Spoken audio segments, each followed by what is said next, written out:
Millburn Avenue and Essex Streets, being mindful of storefronts, overhead wires, and salt spreading from snow removal. Trees will start to be planted now. The soil is perfect due to all the rain. And Tom Doty can be contacted if you would like to know if a tree is scheduled to be planted at your portion of any town property in front of your house. I went to the joint fields just to talk about the pesticide control.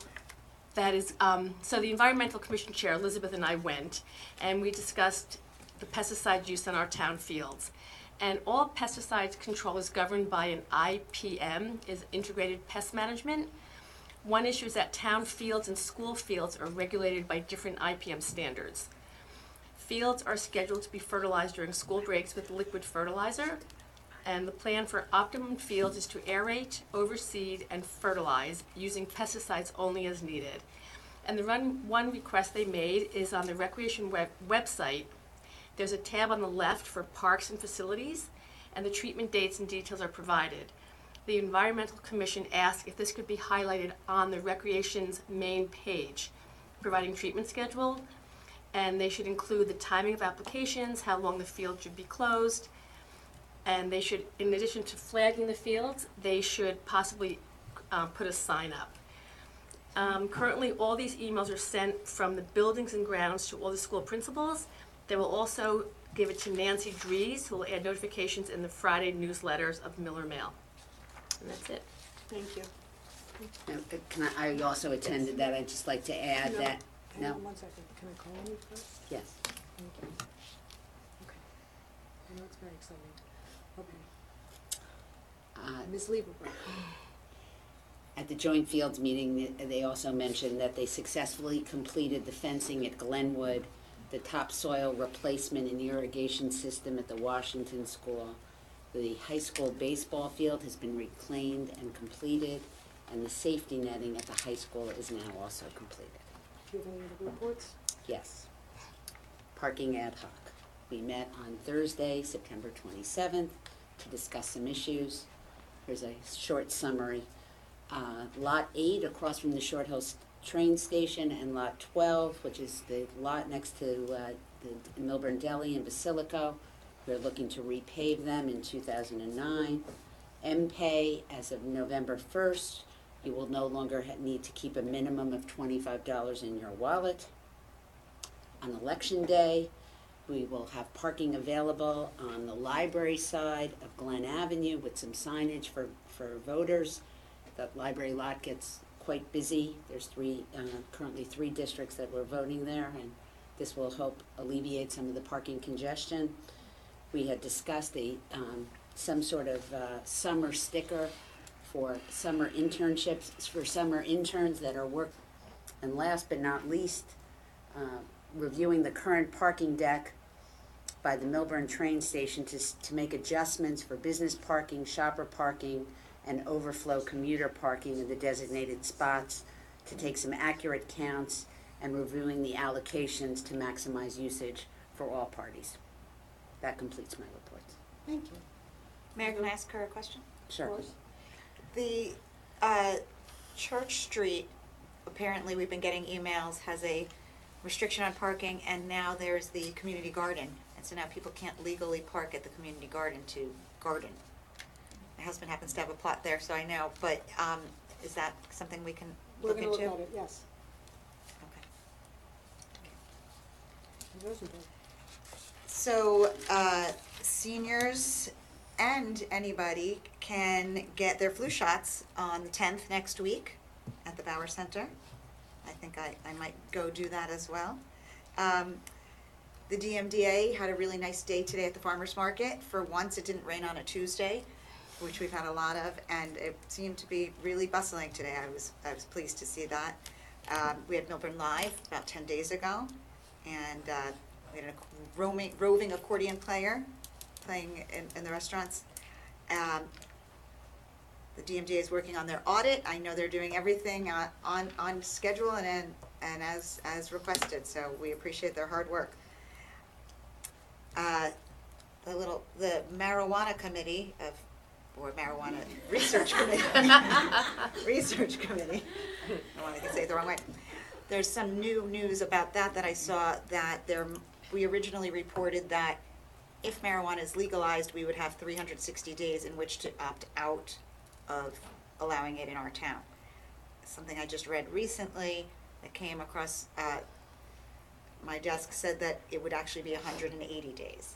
So that cuts it to half the time. So it's just something that we have to start being ready to engage our community and find out what, the people are interested in. I really think it's time. I brought it up a few months ago. I think that if the period of time shrinks, I was just in court this evening on a marijuana charge for a client, and the prosecutor said, we don't know what's going on right now, we're sort of holding off, and they adjourned it. So I think that it's imminent. Well, So I do think that, I'd like to hear what the community thinks, as well as the town committee, but a lot of other towns have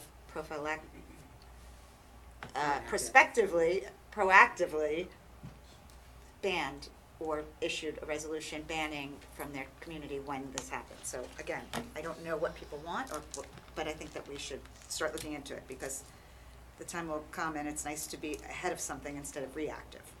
Which is why I raised it months ago. Correct. So, again, Yep. if you want further study, Kit has been giving Jackie and I research on everything that has come to date, but There's a further amendment, which now says 180 days, plus it gives the Department of Community Affairs time to prepare regulations, and then at the end of that time period, so you'd have the 180 plus whatever the department takes to do the regulations. So, but we have an ordinance ready to go, depending that's upon what you decide. if that's what you want. On the other hand, there is also something in this legislation that the municipality can get 2%. So Mhm. there's money too to be considered.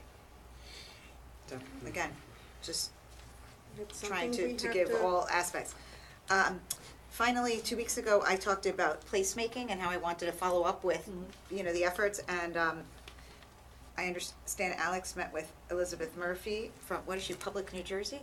Creative New Jersey. Creative New Jersey, and is willing to meet with 2 of us at a time, so whoever would like to next do that, I would hope that we would continue this. Last night was a good example of where we got a community together about an issue. On Hobart and Highland, the intersection was something that a lot of residents were concerned, so I urged Alex to hold a public meeting, and he did, and it seemed like we had about 20 to 30 residents who really were speaking with Maurice, our consultant, and giving a lot of input. So that's an example of ways we can move forward. So if we have an issue we're blocked on, it seems like, which we've had, it really seems like we should. So I haven't heard from anybody since the past meeting that they're interested in meeting, but let me know if you are. Thank you. That's it. That's it? Good. So I'm gonna suggest that if we wanna meet with Creative New Jersey, or those who haven't met with Creative New Jersey yet, perhaps talk to Alex and you can set something up. That's Right.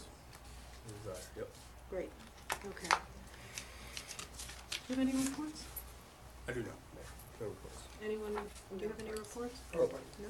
I'm sorry, I do have one. I just wanted to alert the committee and the public that the township did submit to FEMA for reimbursement of Winter Storm Quinn in the amount of $591,881 for our operations during that time, both emergency and debris removal. The reimbursement from FEMA would be 75%.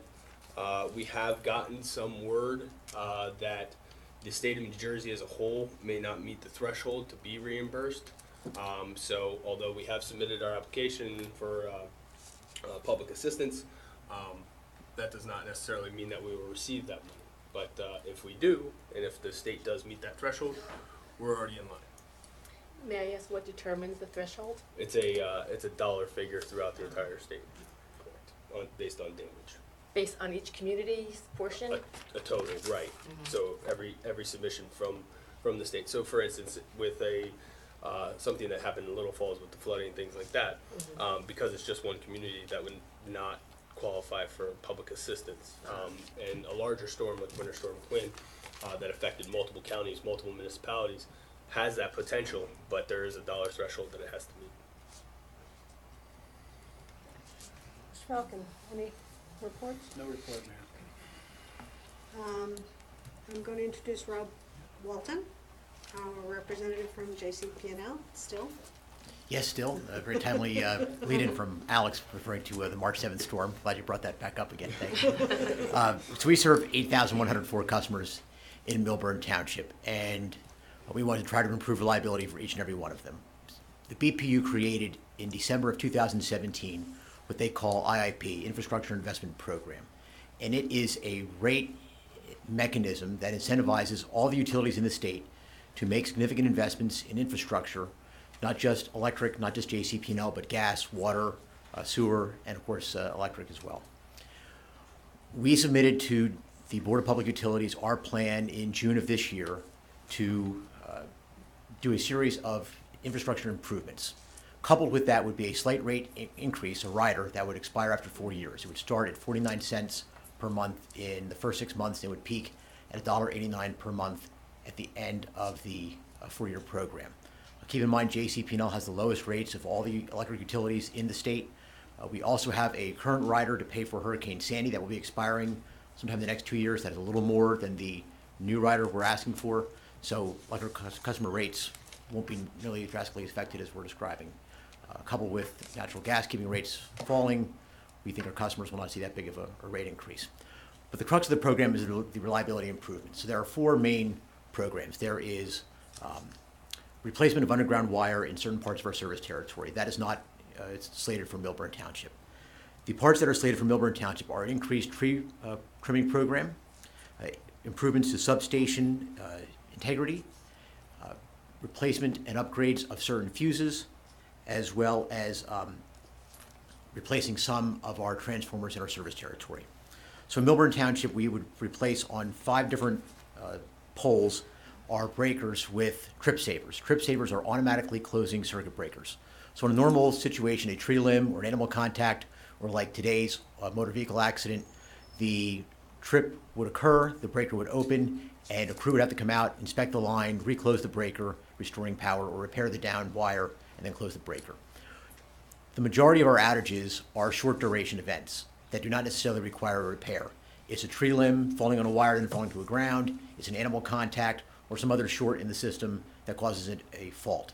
The trip savers would open the breaker, turning off power, and then 30 seconds later would reclose, and if the tree limb or animal contact had fallen to the ground, the breaker would stay closed, keeping power intact for those customers. So it would not be 2 hours for a crew to come out, it would not be people calling in the outage. Matter of fact, by the time you got to the phone to call it in, power should be restored. We also are going to be putting up flood walls around the Canoe Brook flood substation. Canoe Brook serves some of the commercial entities out by the Short Hills Mall.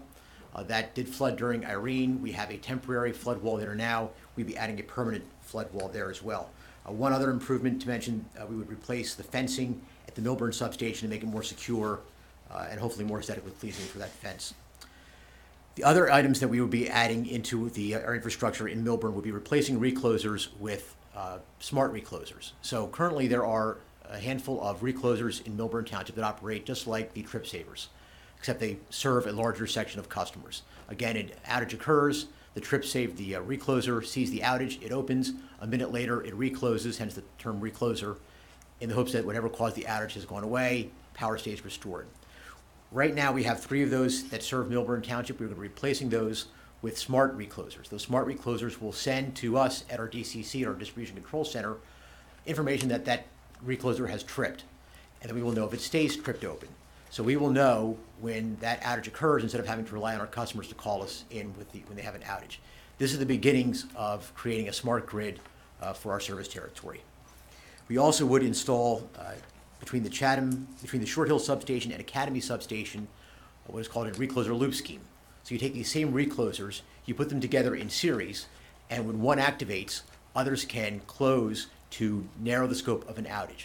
So let's say you had a carpool accident like you had today, 300 some odd customers lose power, the reclosers would see that, they begin to close, and you would reduce the scope of that outage from 300 down to say 30 in the immediate vicinity of the pole. It would happen within minutes as opposed to waiting for a crew to come out and rearrange the circuits to make this happen. Again, that's also the beginnings of a smart system. The increase to the tree trimming standard that we have would be three things. One, we would do a more aggressive removal of hazard trees. Those are trees that have some sort of disease, decay, structural fault in it that we target for removal. We would increase our pursuit of those trees. We would also step up our removal of ash trees. Ash trees are infected by the emerald ash borer. It has moved its way from west to east. It is in New Jersey. It is in Essex County. So we would, more in earnest, seek to remove those trees. We try to remove them in the primary parts of our circuits, and certainly we would expand that to other parts of our circuits. Also, we would change the overhang standard in our circuits. So right now, we remove overhang in what we call Zone 1. That is from the substation to the first circuit breaker. We would expand that for the remainder of the three-phase part of the circuit. So the bulk of the main line of the circuit, we would remove the limbs that overhang those wires, which will reduce a lot of the tree-related outages. It will change the aesthetic to a certain degree, but it would certainly improve reliability greatly. So that's the bulk of the program. This is a BPU filing. There's a public hearing on November 13th. We are seeking public support via resolution, which you have on your agenda tonight for consideration or for discussion. You can write a letter, you can come in person to testify, or you can simply say, don't raise my rates and do nothing. I would hope that you would come out and say, we want to see the improvement programs. We don't want to pay more for electricity, but we understand that if you have to pay for what you ask for, I understand the need to thread that needle between asking your constituents to pay more money and improving reliability. But we think that given the storms in March only highlighted the need for improvement in our system, this program that the BPU has created to incentivize an increase in infrastructure really hit the mark because we do need to do more improvements to our infrastructure, and allowing the utilities to recapture that improved investment through a rate mechanism will help it happen. Happy to answer any questions on this or anything else for that matter. Thank you. Does anyone have any questions for Mr. Walton? I have one also Go ahead. to ask. I wonder, do you have a long-term plan for hardening your system to make it more resilient, to get the lines off of these poles, to go underground? I realize it would have to be a long-term program and it would be very capital intensive, but I just wonder if that, I represent a company in a number of states that's selling high molecular density tubing to the western states like crazy because they're putting this stuff underground, certainly in all new development, but even in some of the older areas. And I'm wondering if you have anything like that in the future for New Jersey. We do have a long-term plan for improving our reliability. It would not be a plan to put the wires underground. The BPU released, following the March storms, March 2nd, March 7th, and March 22nd, 3 nor'easters in March. The March 22nd storm did not affect the northern part of the territory. It affected central Jersey. The BPU looked at our performance and all the utilities' performance during that storms, and they looked especially at underground wires for all of New Jersey. And the recent cost estimate is $3 million per mile. So take your rate, take your bill, multiply it by 4, and that's what you're paying for the foreseeable future. So, no, putting the wires underground is not really something we're considering near term or long term. What we do try to do is a couple different things. Reduce the causes of outages, trees being the number one cause that we can reduce. Animal contact, we try to put animal guards up where we have frequent animal contacts. The other thing we try to do is reduce the scope or the size of an outage and then reduce the duration. Reducing the scope means more circuit breakers. Reducing the duration is replacing those circuit breakers with automatically closing circuit breakers like reclosers or trip savers, which I'm describing in our IIP.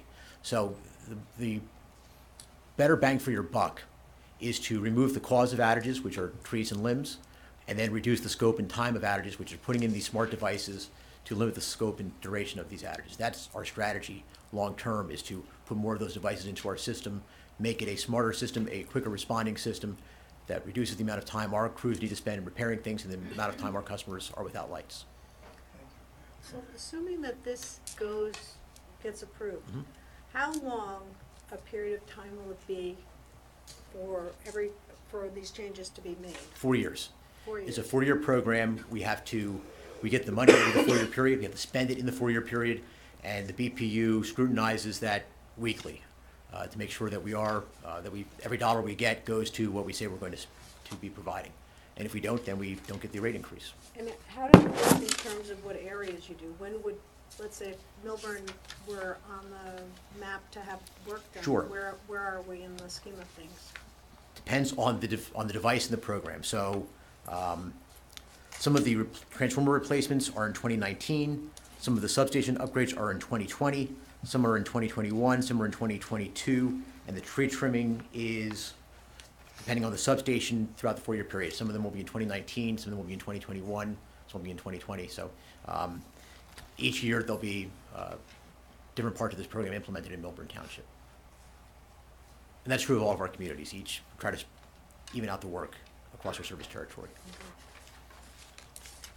One more question, if I may. Sure. How do you coordinate this with our shade tree, and as far as if the trees are property versus the town versus a county tree? We send notification to the township 2 months and 2 weeks before we come into town to do trimming, which includes a list of streets on which we'll be trimming. And the township can then share that with your shade tree commission. I know Tom Doty and I have looked at different trees from time to time. That's sort of how we coordinate and notify. We cannot remove a tree without the property owner's permission. So no matter how bad that tree may look or how likely it is to fall on the wires, if the property owner says we do not want it removed, we cannot remove it.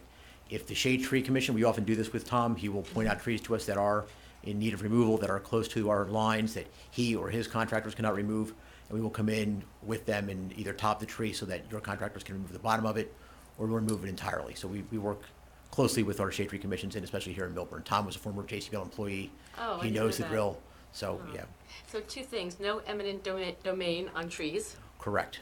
and if that tree then causes damage to a whole electrical area, then, and you have given that person warning, like this tree should go, then what happens? Nothing is the short answer. We remove the tree, we take away the brush, we leave behind the trunk because it's a storm. We don't remove the trunk during a storm. If it's our program trimming, we do remove the tree.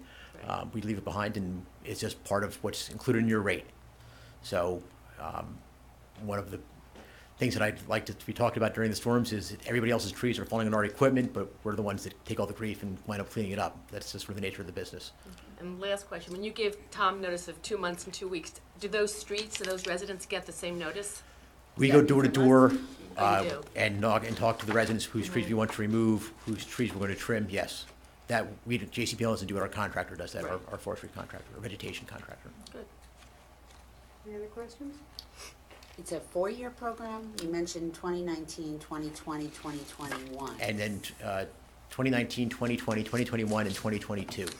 I don't believe there are anything scheduled in Millburn Township in 2022. I believe everything is going to be completed by 2021. But we'll still be doing it in 2022. We also trim on a 4-year cycle, so that's the time it takes to get to each one of our circuits for trimming. Thank you. Any other questions? Thank you. Okay, thank you.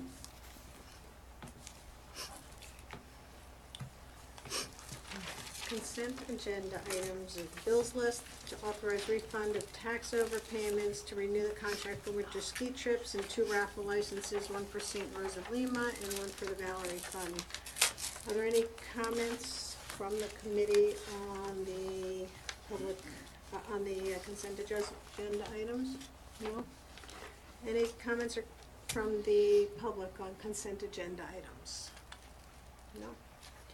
May I have a motion to approve the resolutions listed on the consent agenda items? So moved. May I, on the consent agenda, may I have a second? Second. Roll call, please. Ms. Lieberberg? Yes. Ms. Rosenberg? Yes. Ms. Gallego? Yes. And Mayor Bursting? Yes.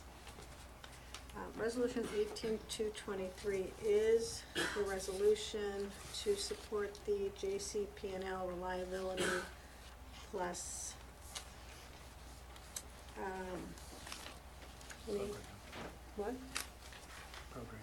Program, yes. Any comments, questions? Do you want to consider it, make a motion to approve the resolution? I would make a motion to approve the resolution. All right, may I have a second? Second. Ms. Lieberberg? Yes. Ms. Rosenberg? Yes. Ms. Gallego? Yes. And Mayor Bursting? Yes. Thank you. All right, we have, Mr. Lee is not here. So, shall I just do this then? All right. Tonight is second reading for the ordinance to include in the DMDA additional properties that are now commercial properties that were not commercial properties. Thank you. All right. I present for consideration an ordinance entitled Ordinance Number 2511-18, Ordinance amending Ordinance 12-92, creating a special improvement district within the township to include certain property enumerated in Section 3 thereof. That is Block 1211, Lot 5, 389 Millburn Avenue, Block 805, Lot 2, 296 Millburn Avenue. The first one was changed from exempt to mixed use, commercial. The second is a change from vacant land to mixed use, commercial. And Block 1207, Lot 15, 251 Essex Street, also changed from vacant land to commercial. Tonight is the time set for the public hearing and final passage as advertised in accordance with law. I declare the hearing open. Any comments from the public with respect to this ordinance? Any questions or comments? Oh, I didn't. Mr. Heller, would you like to make a... Easy question. 343 Millburn Avenue. I think you're all new at expanding the district. Is the intent, and Alex, maybe you have an answer to this, to expand the budget or to reduce the rate for the property owners? This is now going to bring in more, not a lot, but some dollars. What's the intent? Well, the budget has been introduced at this point by the. Well, this is a township committee question, not a DMDA question. Understood, but the budget being introduced at this point, in the addition of these properties, will act as a reduction in those individuals that are currently assessed, because you're adding more properties to that. Has that been discussed, that we were planning to do it that way? If the DMDA is short funds, I'm not saying it is, but if it is, why would we not contemplate adding these properties and adding the dollars? I think that this year we're probably not, the DMDA wouldn't be short, but my recommendation would be as of next year. Well, this is actually. But you're voting for on that 2019, next. right. Yeah, So, my suggestion would have been to, just a question. I'm not standing up here to make a no, but that's a good point, point. but other than the point. No, I understand that, Okay. but it's a good point. I mean, I think that it's something that we should have considered, whether or not we want to increase the dollars to the DMDA. Because that's, at the end of the day, you have a rate that is what everybody should be paying as opposed to a decrease in the rate. It's not necessarily, I think the rate would be the similar rate. So, what I said before, if their rate is 0.11% of those commercial properties, it's gonna be assessed to each commercial property. Well, let's ask the question a larger. What is the increase in the ratables added to the district by adding these properties? And we can do the calculation.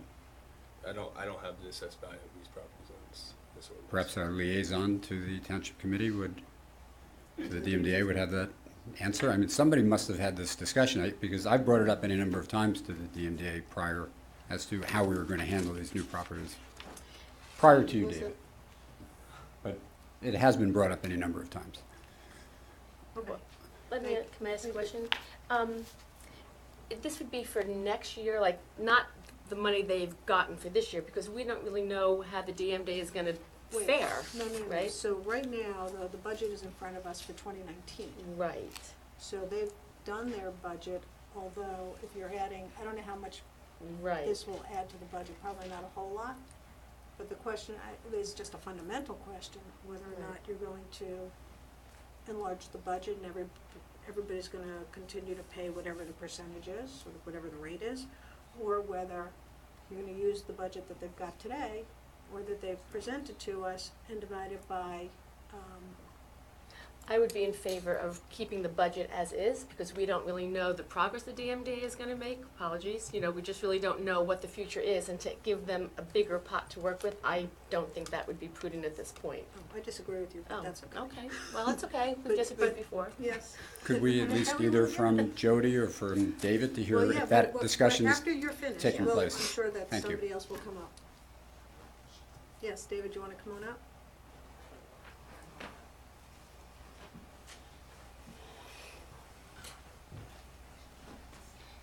Thank you. You know, it's an interesting question to be brought up. I think as far as we're concerned, you've seen the budget. We're working to a hard number. I think if we were to hold to that budget and do what we could to, if the alternative would be to reduce the contribution to hold the number flat in 2019, that would be, we've got the resources we need to make an impact with the funds that we have, Diane. Okay, so that you're comfortable then with using the budget numbers you've provided to us, and then maybe following year we'll look at it again. Correct. And maybe this Okay. can be an ongoing, you know, as things get added, as new properties get added to the footprint, this could be an ongoing thing where the budget holds and then it can be addressed in a future year. But we're comfortable holding to the flat budget that we presented to you. Okay, thank you. I have a question. Sure. I think this is for Alex. So would these funds just be held in a separate account or just in the general? How would it be treated? No, so then This excess, all of the no properties excess. in the roll would be assessed less, Yes. based on the budget presented. okay. Right, It would just be divided by more properties. correct. Yes, Mr. Wasserman? Hi, Mayor. Richard Wasserman, 24 Inverness Court. I agree with Diane Eglo on this, but I would say if the DMDA could come up with a great plan for some extra money, maybe they could do some extra advertising and marketing short term if they can come up with a plan for the extra money. At this point, I don't think we know how much extra would come in, you know, because I guess we don't know what those property owners would be paying. Well, we know there's no extras coming in because they're comfortable with the number they've got. So no extra would come in. This is a budget for 2019. No, I understand that. I'm just Okay. arguing actually the opposite of that. I mean, if they can come up with a plan, right now, there's very limited marketing for the downtown. And I'm actually encouraging you to come up with a plan. If you could have more money, would you be able to use it for more marketing for, you know, all the shops? More money is always good. Again, we've submitted Right, we've seen the budget, they've submitted it, and we're gonna be voting on it. So they're not gonna change their budget, is what they're telling us for 2019. Right, no, I know they're saying that. I'm just saying maybe if you had an opportunity to relook at what you could do, maybe you could do some extra marketing for the town instead of declining the money, which is what you're doing right now. Right? I think the board is comfortable with what they've decided.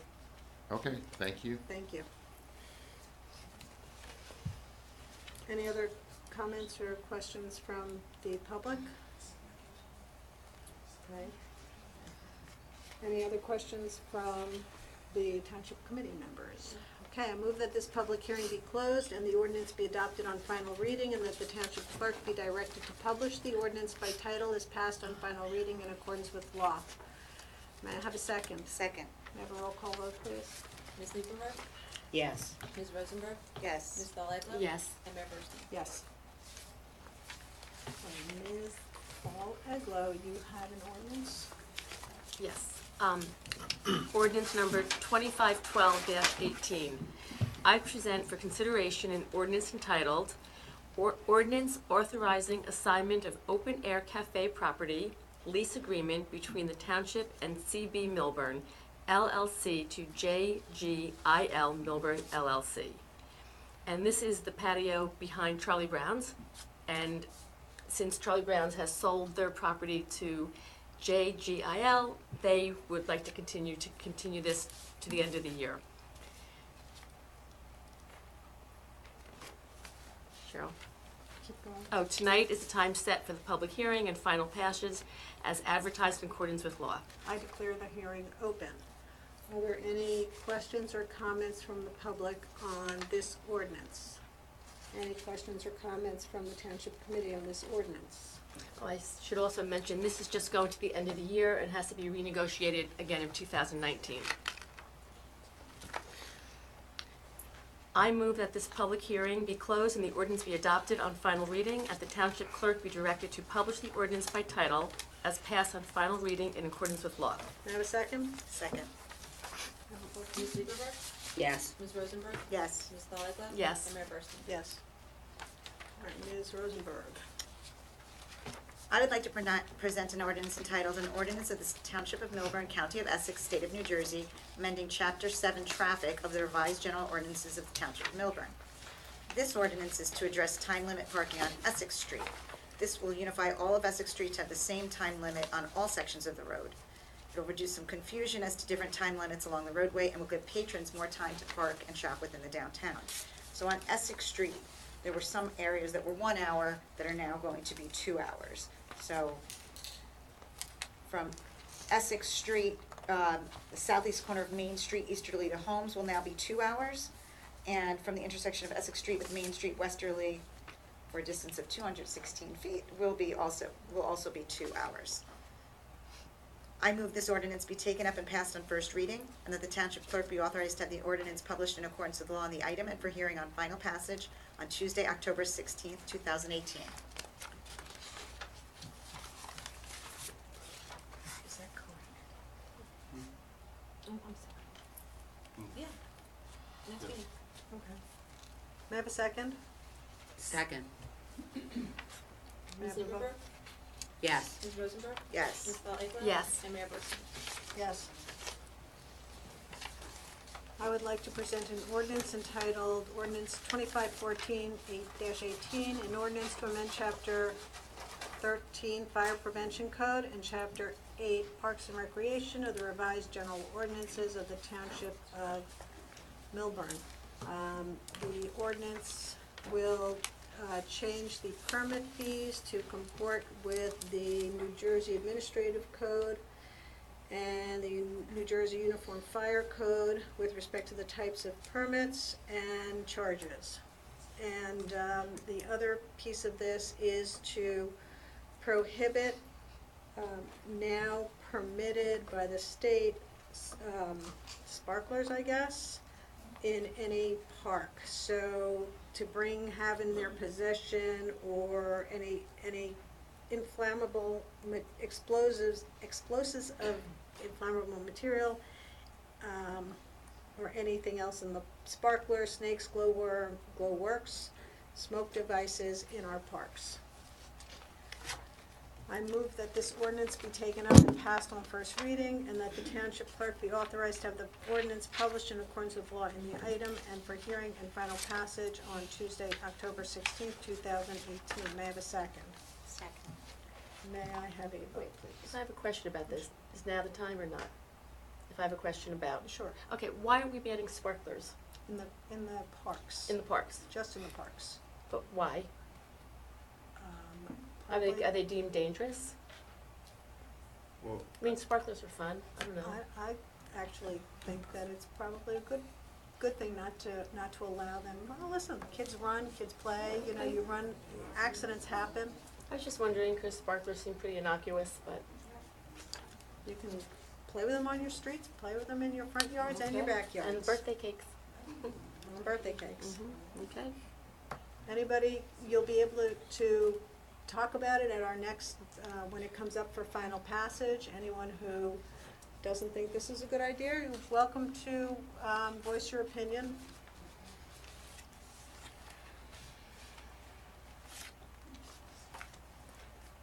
Ready for the roll call?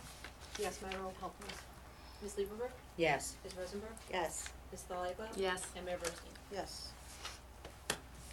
All right, new business. We have a couple of things, a couple of items of new business, real estate signage. Mr. McDonald.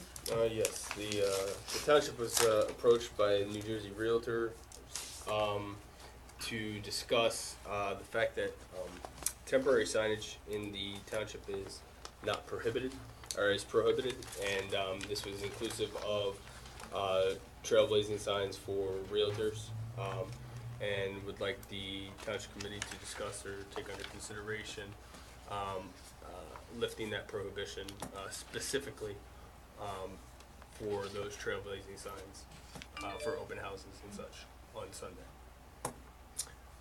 I provided the committee with some information, certainly to spark your discussion or questions about the matter, and for your consideration.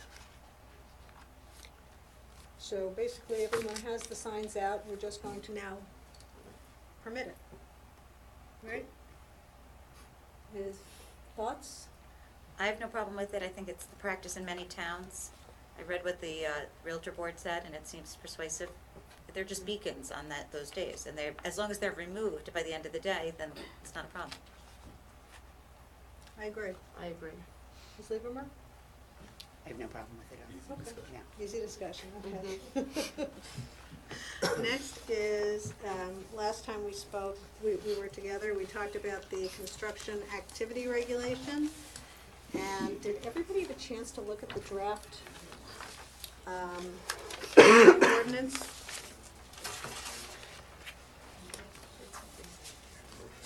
So what I thought we would do is just sort of talk about the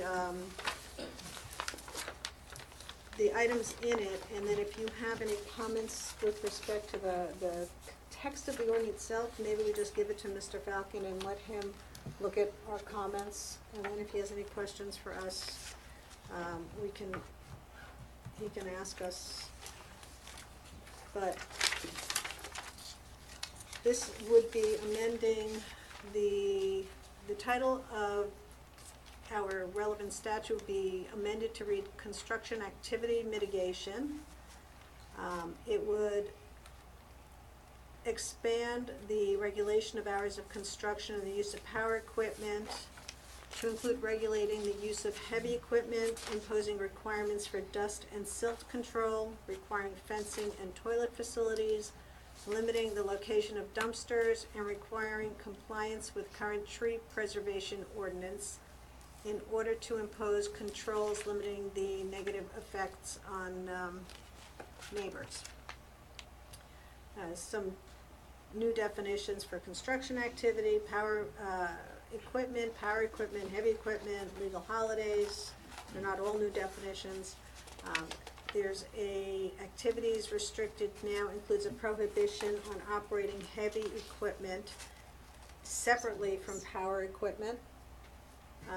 Permitted hours of restricted activity would now preclude the use of heavy equipment by anyone on Sundays and legal holidays. And we would, of course, have exceptions for government work or work by public utilities. And as we discussed last time, we would talk about maintaining the construction sites in certain ways. So those are the general outline of what's included in this ordinance. Is there anything that somebody doesn't want to, that was suggested to be in here that they think shouldn't be in here?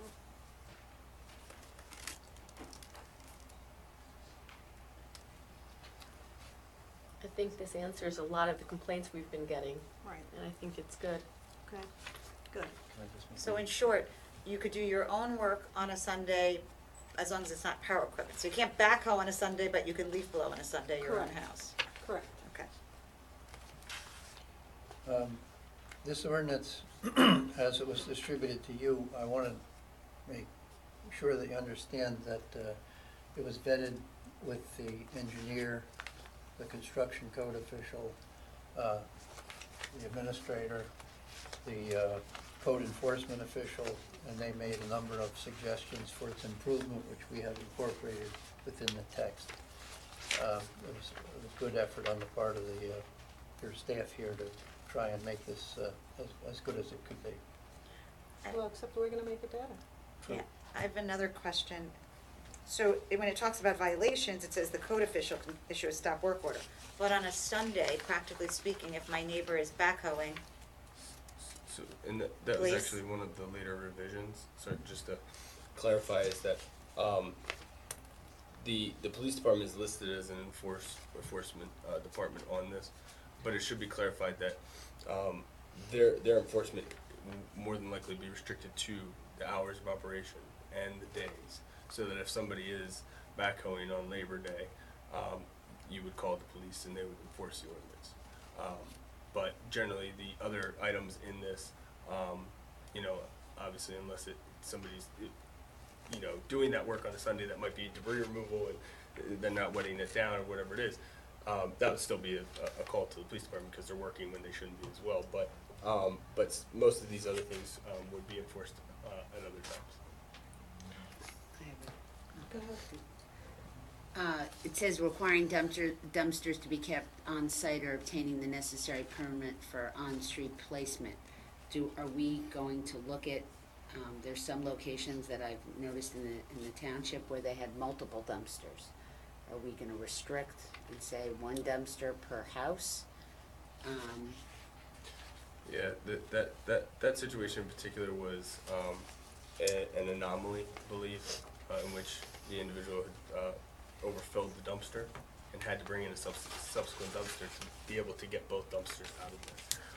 But yes, generally speaking, they should have one dumpster, especially if it's going to be on the street. And it has to be done safely with Right. proper markings and things like that. And it has to be an extenuating circumstance for them to put it on the street. Anything about fines in here? How would that be determined? Like, where would the fines come in? So the penalties are in the final section, which goes the normal route to the municipal court Okay, for fines and penalties, plus the construction code official has the authority to issue stop work orders right. if something is an ongoing problem under the ordinance. What are the penalties now?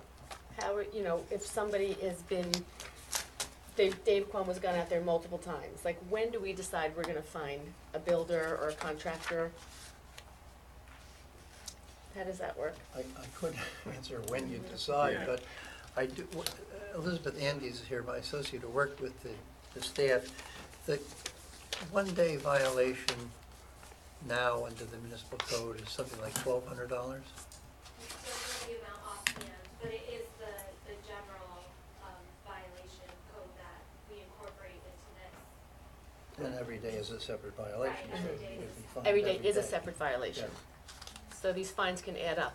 Oh, yeah. Yes. Have we been fining any of these? I think generally we don't, Generally, we don't, so. but I don't know the answer to that. Mhm. But I don't know what has been permitted and not been permitted either, so Right. we're trying to strengthen this. Is there anything did you add here, anything about keeping sidewalks clear or walkways? No, there's nothing about sidewalks, we could add that. But, yeah, I think that's something we talked about, was adding clearance for, people who are walking. Making sure that there's a safe passage when, a house is under construction. Okay. Is there anything in here about spilling over onto neighbors' property? That's addressed. That's addressed, Yeah, okay. we have fencing and all the other Mhm. things that we talked about, but I Right. didn't see anything about the safe passage. Mhm. And there's no way we can restrict put it in some kind of time frame, right? So somebody could have a project going on in perpetuity. Well, We have some situations now where it's 3-4 years where, right? So there's no way to I put don't some know kind of. I don't know the answer. I don't believe under the, and I'll put this to Jerry, but I don't believe that there is a limitation. I mean, the expectation of the regulations is that people are typically motivated to build so they can sell and get on to the next project. Why some of these things linger, I don't know, but I'll figure out whether we can put some kind of a limit on Some that. are I lingering because doubt it. they've stopped work orders. Yes, but some are lingering also for other, I'm sure, a host of other, I can think of a couple of properties in particular that have, for 4 or 5 years, then they're still without construction. Yeah, But they haven't started.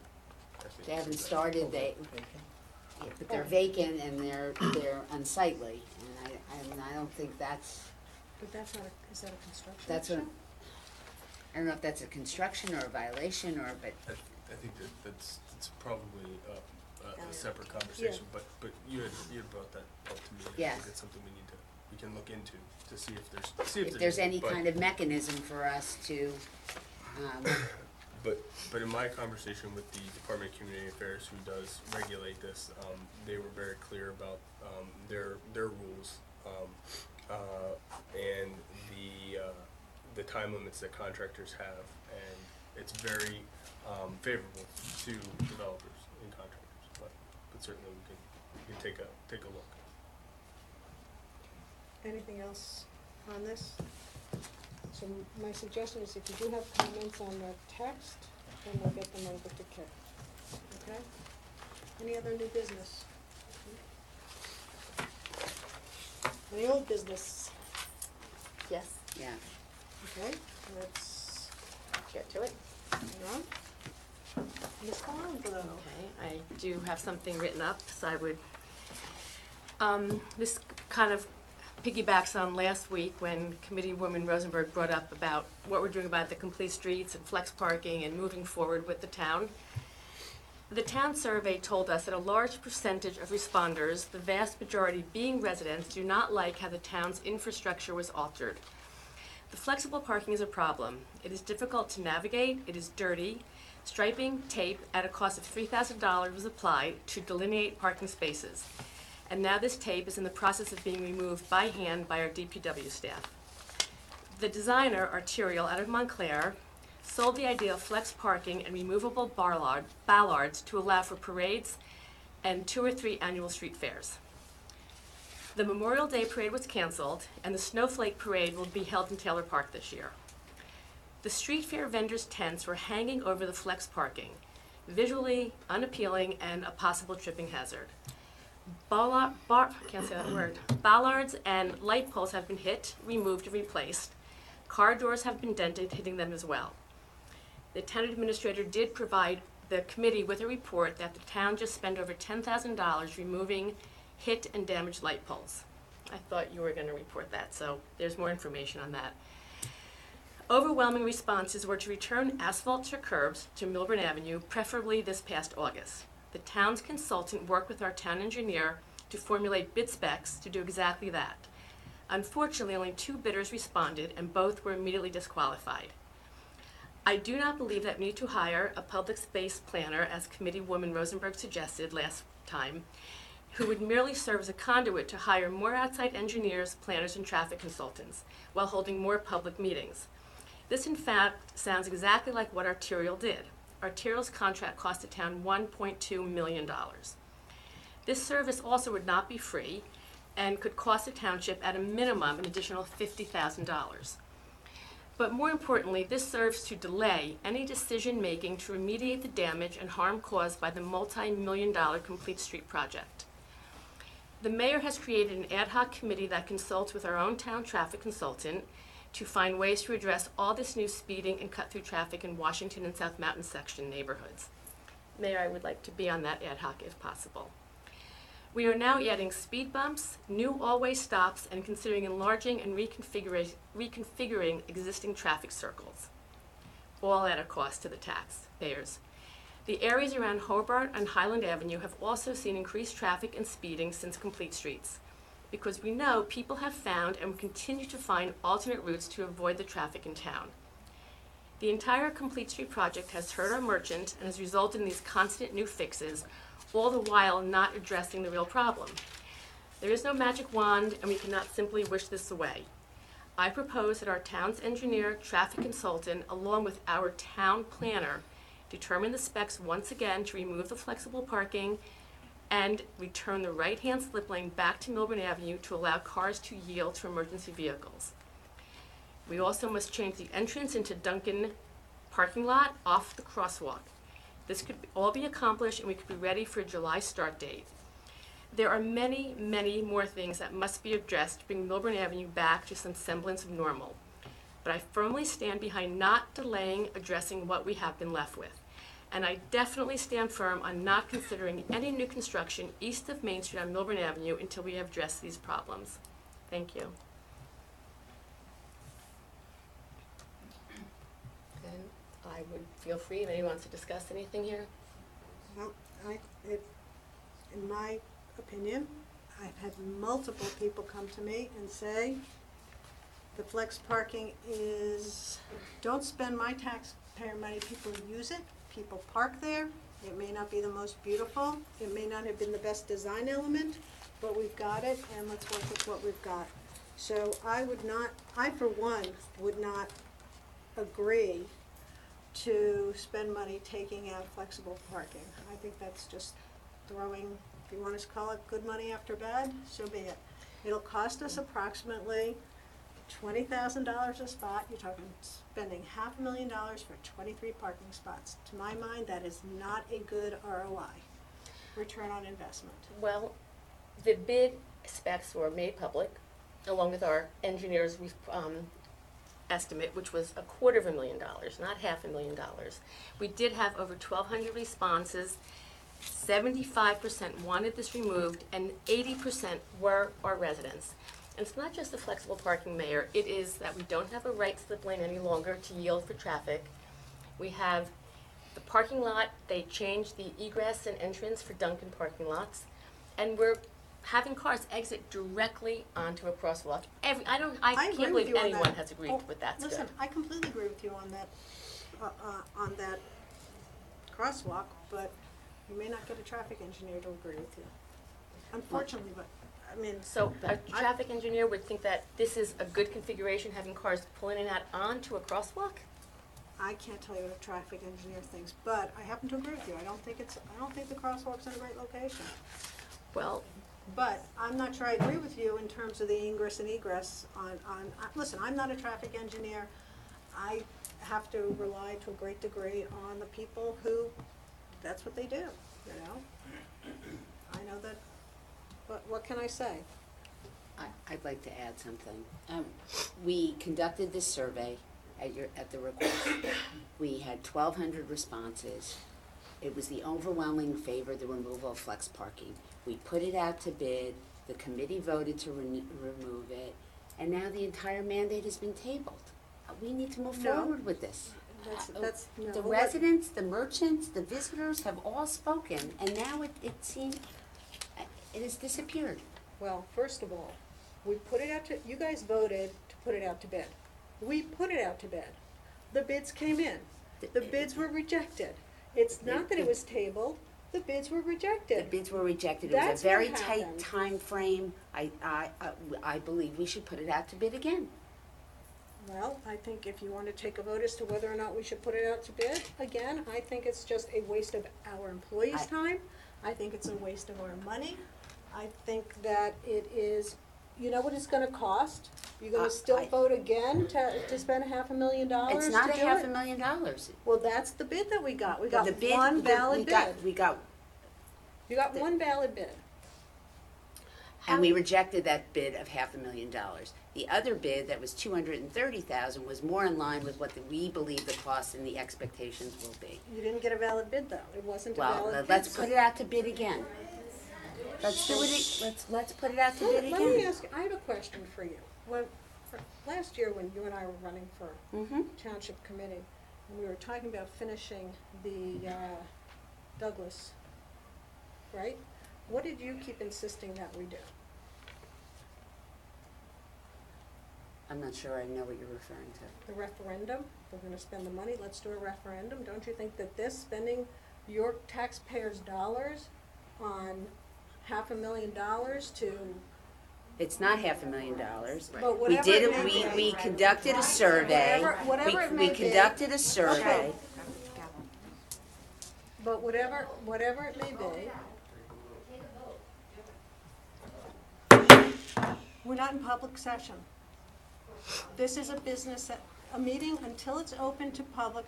Sari, you know better, okay? Until it's open to the public, let us finish. You proposed, stop trying to keep No. the whole Jackie to what she said. You proposed an ad hoc committee that would include. We had an ad hoc You committee, did not, and and it- then you disbanded All right, it you're after right. you were No, elected. You're right.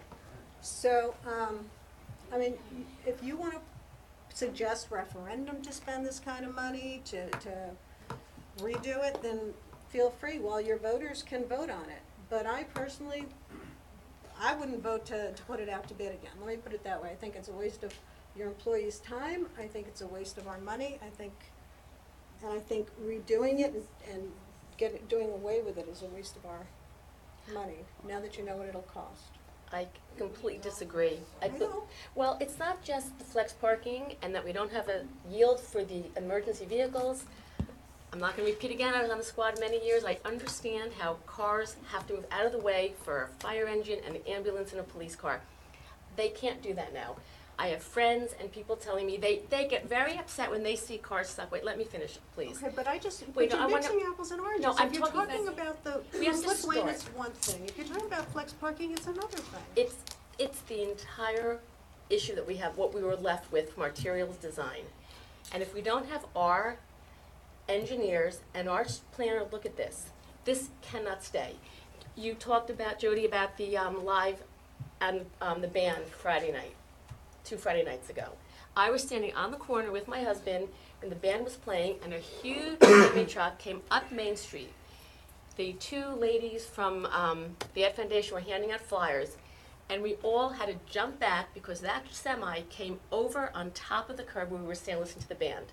Now, I cannot believe that this is still considered a safe and acceptable design. The entire project needs to be looked at, and we can start in smaller sections, which would be removing the flex parking, fixing the entrance to Dunkin', no more donuts, Dunkin' parking lot, and getting that slip lane back. We have to start somewhere, because people are still complaining, people are now, we know for a fact that the neighborhoods are decimated with traffic and speeding. I also was at the meeting last night for Highland and Hobart, because I wanted to hear what the residents say about their own intersections. They're not happy. And all that traffic, because there are now people who are avoiding Old Short Hills Road, are coming down Parsonage to Highland, they're coming down to Old Short Hills Avenue. We have spread the traffic out, we're causing issues everywhere from this project. Can I speak? Yes, you know. You're suggesting that because we have flex parking or because we have traffic in town, that that's affecting Hobart and Highland? Absolutely. The Which has been traffic, an issue. absolutely, Jody. I'm sorry, I'm trying to just talk. Mayor, can you ask the public to please be quiet? I think you've done a good job. Go ahead. Continue.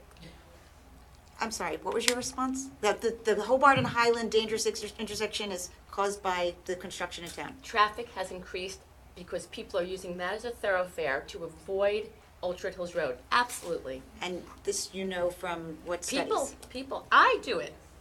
Don't want to go down Old Short Hills Road. I go down Highland Avenue, and I go down Short Hills Avenue, and I'm not the only one. I So can't that's believe- people and everybody. And also, you had said that we got 2 bids and they were both rejected. Correct. Okay, well, first of all, one was not a bid for us to reject because it was a void ab initio, correct? They left out one part of the bid Correct? document. Correct, Jody. They left out one piece of paper. And the second bid that you said we rejected, you rejected too, didn't you? We had no choice. They were thrown out here by the. You rejected it. You make it because seem like we rejected it. You it was rejected it too. Well, it was, Jody, it was rejected. It was It never got rejected. off the dais to get to Kit's office. Right, so we did it. We took the taxpayers' money, we had somebody send this out to bid, and we rejected the you're bids, saying- all of us. So you're done. You're done looking at this. We finished that part of it, and I brought up discussing it again. I'm really disappointed that, that this is being grandstanded with speeches as sort of a political stunt right now, instead of an actual discussion. So I take it as a request that nobody's interested in Guys, come on. I'll take it then as a response that nobody is interested in moving forward, when a year ago we talked about involving the public. So there's people in the public who've asked to be part of ad hoc or asked to be part of this process. So I suggested this thing. So it's basically, unless we do it your way by ripping everything out, there's no other way to do it. Well, only the mayor can form an ad hoc committee, and the mayor has publicly said she will not form an ad hoc committee. I was on an ad hoc committee for an entire year last year. I listened when Arterial and Sam Schwartz Engineering said we can get the left turn lanes back. We don't talk about it. So this is not grandstanding, it's not political. We have to talk about this. I say very clearly how I feel. I own up to my feelings on where we should move forward. What do you feel? Where do you want this to go, Jody? It's not about feelings. Well, how about this? How about the fact that we have from 32 accidents to 0 on certain corners? Or We have video of that. And you're gonna have to defend that, because I have all Excuse me. 130 accident reports right here, madam. Excuse Good luck me, to you when excuse free me. time comes. Don't lie to the public. Mayor, Mr. Mayor, Heller. I would ask No, that you. you Mr. cannot lie as Heller. an attorney, and Mr. you cannot lie Heller. to this council. Mr. That is Heller, improper. sit down. Mayor, I would Do ask not that call you. the police. down. Call the police. She is not going to Sit lie to the public. I would Sit ask that you call the down. They're police all to remove here, Mr. and the Heller. police have Sit numerous down. accident reports, and this Miss- town administrator knows Okay. about these accidents. Mr. Let's wait till Heller, public sit comment. down. You know better. No, he Yes, knows better. no, you Please. know Hit better. and All run right. reports, traffic lights, You know, other we're not- pedestrians, can I- other can I vehicles in not minute. hold- Don't let her lie You to can the hold him public. in contempt. Can I just, Absolutely. Wait till, You can ask him to leave. It's appropriate. we're gonna Mr. wait for Heller. public comment. Mr. Heller, that was really not necessary. You know better. Please don't do that again. Next time I will call the police and ask them to remove you. Ms. Rosenberg, you were saying? At this point, I will continue this discussion at another time. I don't really think we need to continue this right now. What? Jody, I Okay, am hold on, trying hold to on, ask. hold on, At hold this on. point, Wait. that's From where now we're on- at. Hold on. I'm not, Stop. we're not gonna election year at the dais. It's not appropriate, okay? Okay, that's number one. Number two, please just let me know you want to be Okay, heard, understood. okay? Instead of the shouting between each other, it's totally inappropriate. You're right, I agree, I apologize. Okay. So where do we go from here then? How do we, do you want to take a vote if we should move on to go out for bids? If that's what you want to do, you want to take a vote? You want to make a motion to go out to bid? I would make a motion to get our engineers back on the task of reevaluating the bid specs, because I did speak to Alex. Most of the respondents wanted it done over the summer. We could have this done, we could be ready for July 1st to reconfigure some of the most heinous problems left from this Complete Streets project. Is that a motion? I make that motion.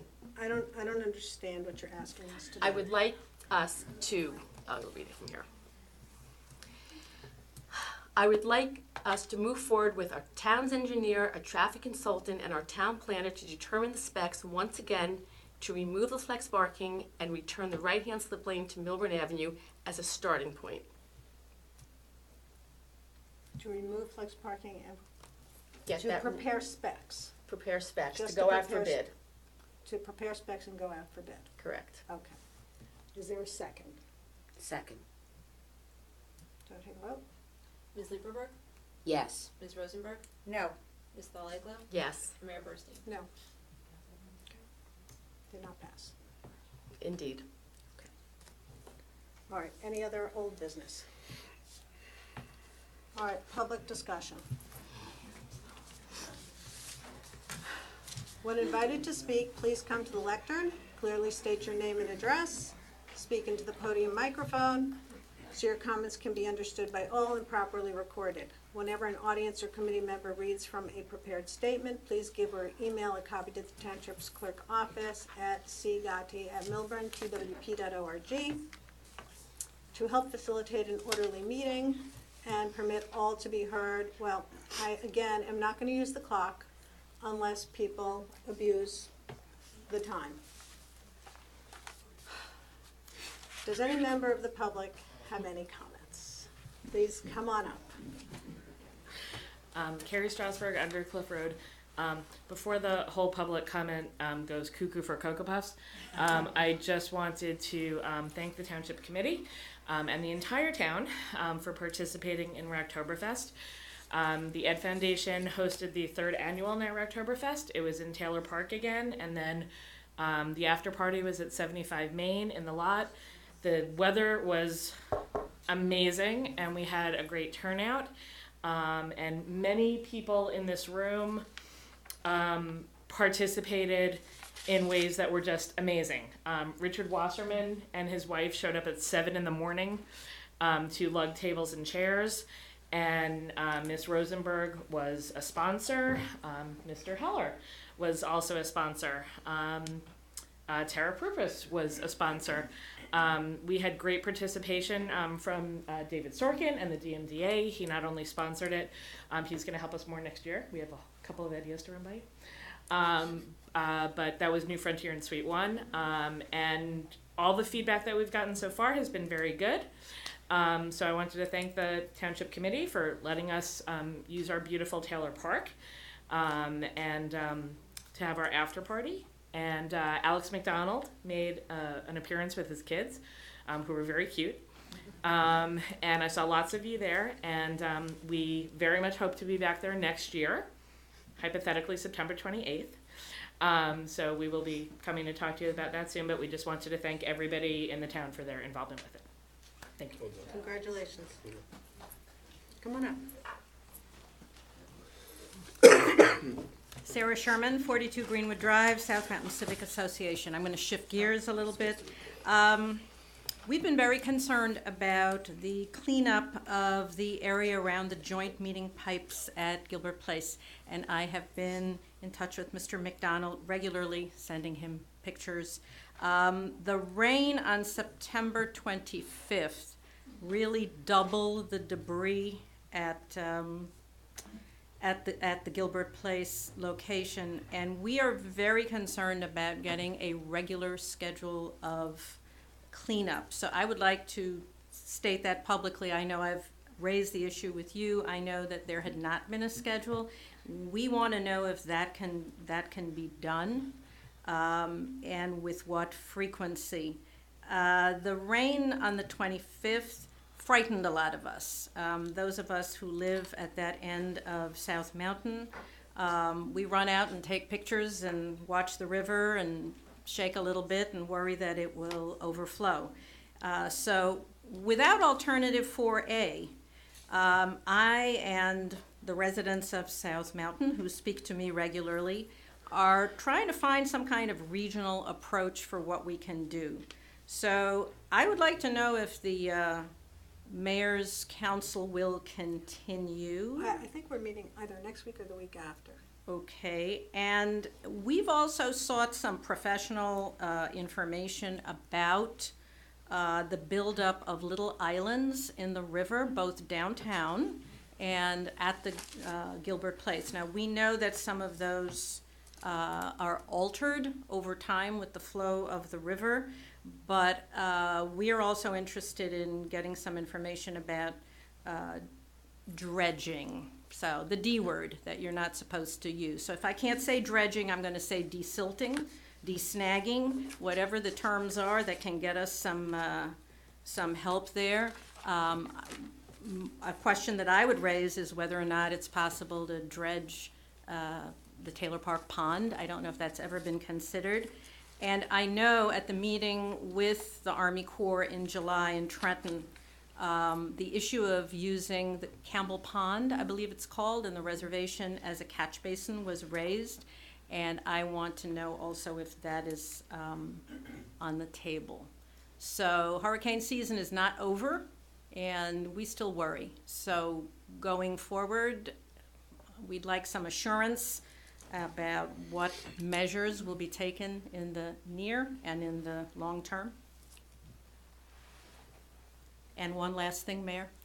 I said I would get feedback from people on the right-hand turn on Red at Main and Ridgewood, and yes, I did. I bet you did. So I am just passing that on to you. I have explained what was said in the meeting, that it is intended to reduce the cut-through traffic at that point through South Mountain, and residents of the Washington section also have said that they feel it's important for their residents who walk over to ShopRite or walk around those streets, that they feel that that is a safety issue. So I have conveyed that, but I would like you to know that there are many people who are still unhappy with that. Thank you, I'm sure there are.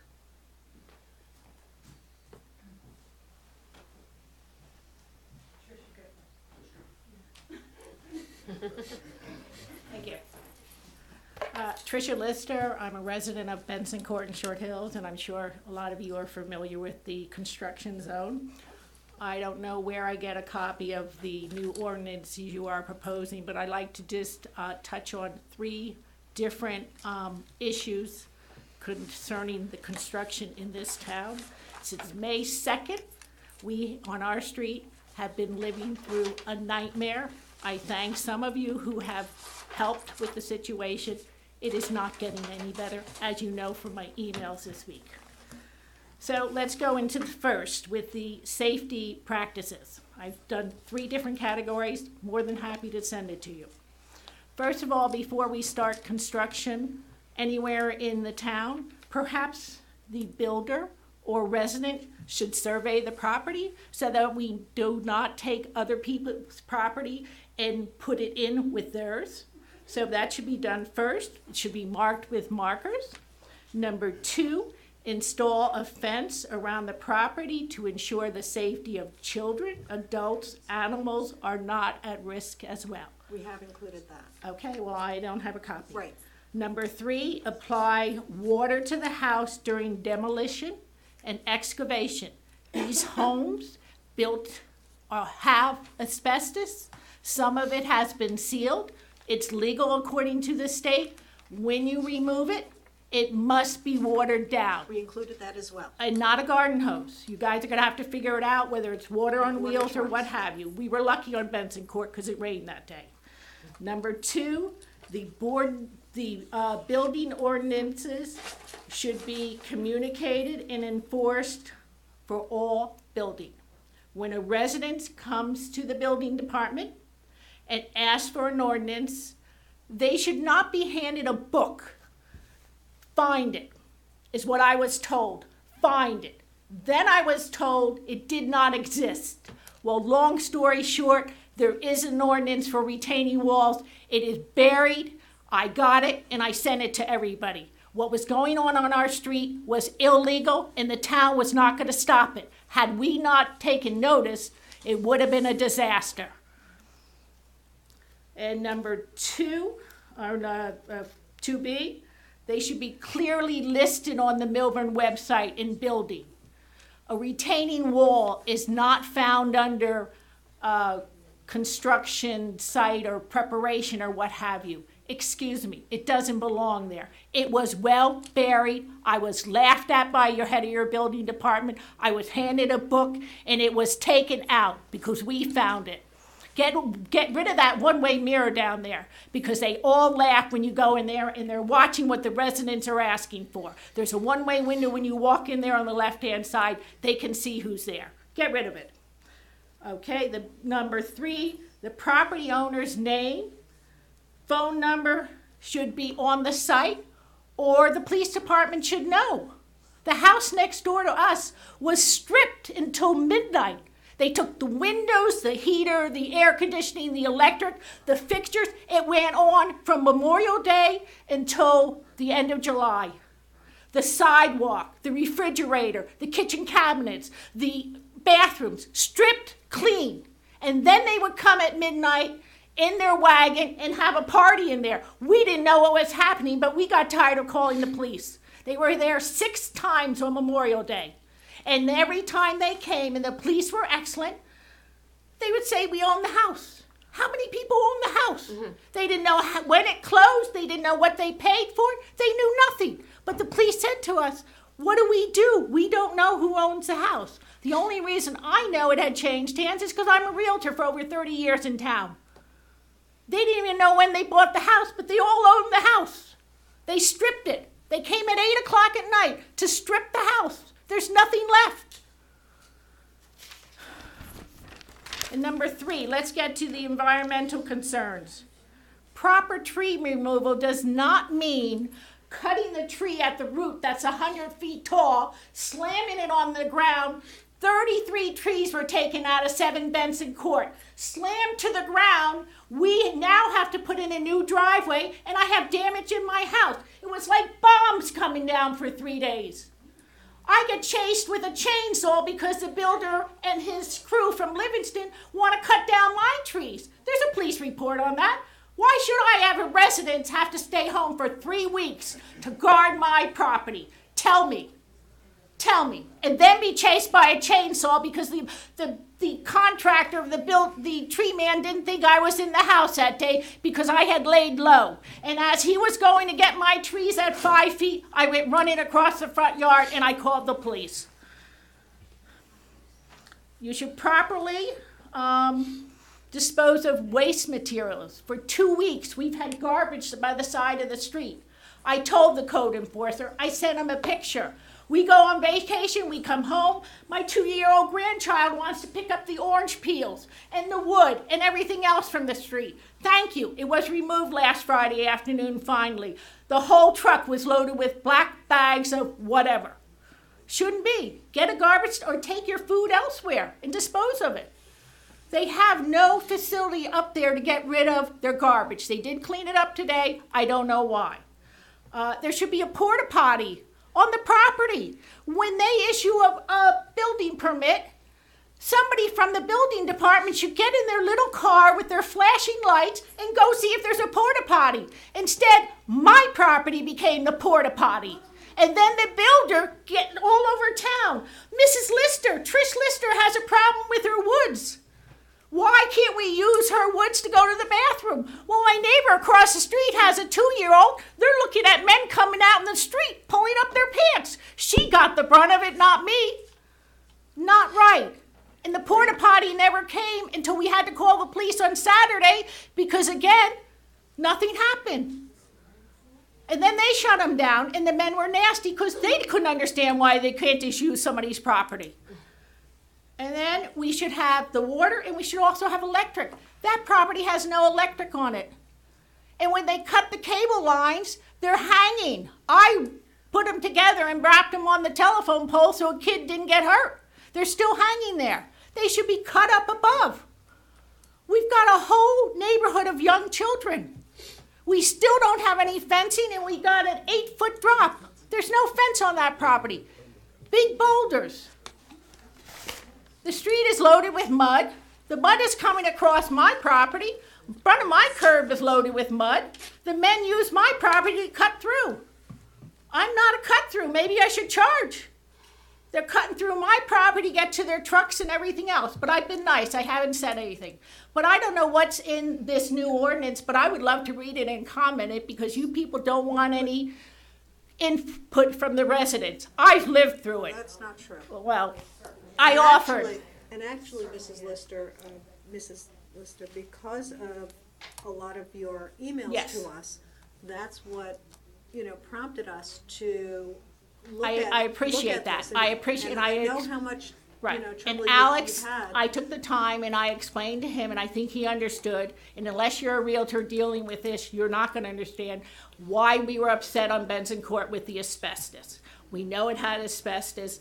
We knew it was buried. They're the second owner. I knew the history. So I did explain to Alex, and if you're not in this every day, you're certainly not going to know. Right. But I thank you, but we need to make more progress. Right, so, the draft we got was a working draft, and once we have a draft that's acceptable to us, we will certainly get it out to the public, so. Yeah, if you for wanna look comment. at It needs to be, absolutely, right. Absolutely. Right, but it's still, we're still living through it on Benson Court daily. Daily we are. It's not fun. It is not fun. Can I ask a Thank you. There's no fencing there now? No, it's not required.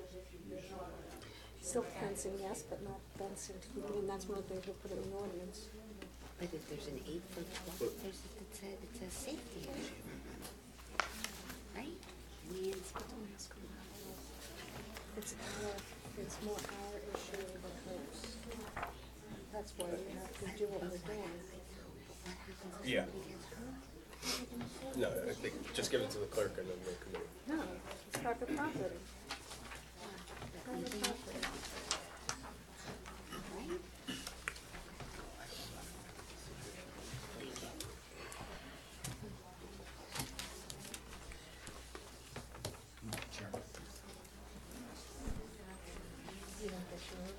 No. Carrie Heller, 343 Millburn Avenue, 56 Byron, for my residence. I just handed you out something short from the Complete Streets program, and I note we are public discussion, and I'm going to read this very quickly, and would like your comment, your input, separate from the earlier discussion, and this is right out of the Complete Streets plan, as approved by this township committee, or the prior township committee. I can wait. I can wait. Are we with quorum? No. Yeah, do you want to wait a moment? Sure. voting, or we have a quorum, okay, so you can continue. Okay. The Millburn Complete Street Plan is a, in capital, bold, comprehensive capital improvement strategy to address pedestrian safety, vehicular circulation, and economic vitality in the downtown. Underneath that, it says improve vehicular circulation and access, create a safe environment for pedestrians, support the needs of adjacent stores and restaurants. I would make a very compelling argument that this has not been adhered to. To some extent, pedestrian safety has been addressed in narrowing crossing distances across Millburn Avenue and Main Street, but on the other hand, the number of traffic lights that have been knocked down, the number of trucks, cars, other vehicles that come on the sidewalks across those narrow distances. To what Committeewoman Iglo said earlier, we haven't assessed what's been done here. That all of us are still coming out to meetings some 2 years after this began, myself almost 3 years. Something has happened. People didn't used to, as you know, didn't come to township committee meetings, and people have been coming nonstop for a long time. Not addressed with Paul Phillips, who, Mayor, Paul has emphatically told you, Committeewoman, the public, the planning board, that he has over 700 comments on the new master plan that's being asked to be commented on, most of which, he said, predominantly, even more than the school system, people are commenting on the downtown. And Paul's been pretty emphatic about that people are not happy, whatever that may be, they're not happy with it. And maybe they don't want to spend money, as you're saying, but they're not happy. But not to come back and look at the traffic lights that have been knocked down, the bollards that are being knocked down, the concrete, the non-ADA flex parking, not having an ADA parking space on the street, which I don't personally happen to favor because I don't think it benefits the stores, but I can't tell you a town that has not put those in. So for this plan to be considered complete streets, to have connectivity, we have no bike lane. We have a giant bike sign just east of Town Hall that there's no bike lane. There's no way to get from anywhere to anywhere. So what I'm asking is, and this is public discussion, and I'd love comment, is why not employ Paul Phillips? I understand we pay our own engineer, our own planners money. I brought this up at the planning board last week with reference to the master plan. We're just doing a re-examination of something that goes back to 1985. We're not looking at the entirety of the town. When we go and change the B4 downtown district, if they do for height, it's for every property in the town. It may not be for every particular piece of property. It may be for specific properties. So an examination report, as you know, is not complete. Paul has this, not Paul does this. Somebody even mentioned Cranford on the dais, on the podium. Paul and his associate do Cranberry, and they've done the Cranberry redevelopment plan. We have not once, and I want this to be on record for the public, and this goes back to when Complete Streets was passed, Paul Phillips' only involvement in that was being asked to come up with names. Paul came up with 5 names. He was involved in the evaluation process. I think you can confirm that, Alex. Other than that, he has never had any involvement in an official capacity. I would ask that you, whether it be ad hoc, whether bring Paul Phillips here in front of the public to present, to ask, before we go out and get a planner, before we go out and do other, Paul, as our expert, can't be our revitalization downtown, I don't believe. I think it's a conflict. I'll leave that for you, Councilor. He might have to resign to be able to bid, as it would be have to bid out to bid to choose a planner. But let's bring Paul in, or others, but we certainly should ask Paul what he thinks. He's doing it in another domain at the planning board because nobody's really asking him per se, but it's part of his job there. But nobody's ever asked him at the township committee. All right, that's that. As I'm hoping this would be public discussion, I would ask, I think Complete Streets Phase 1 is over, and I think it would be helpful for the town, for the residents, for everyone to know Phase 1 is over. The money is spent, whatever that dollar amount is. It's over. It's not grandstanding. It's not politicking.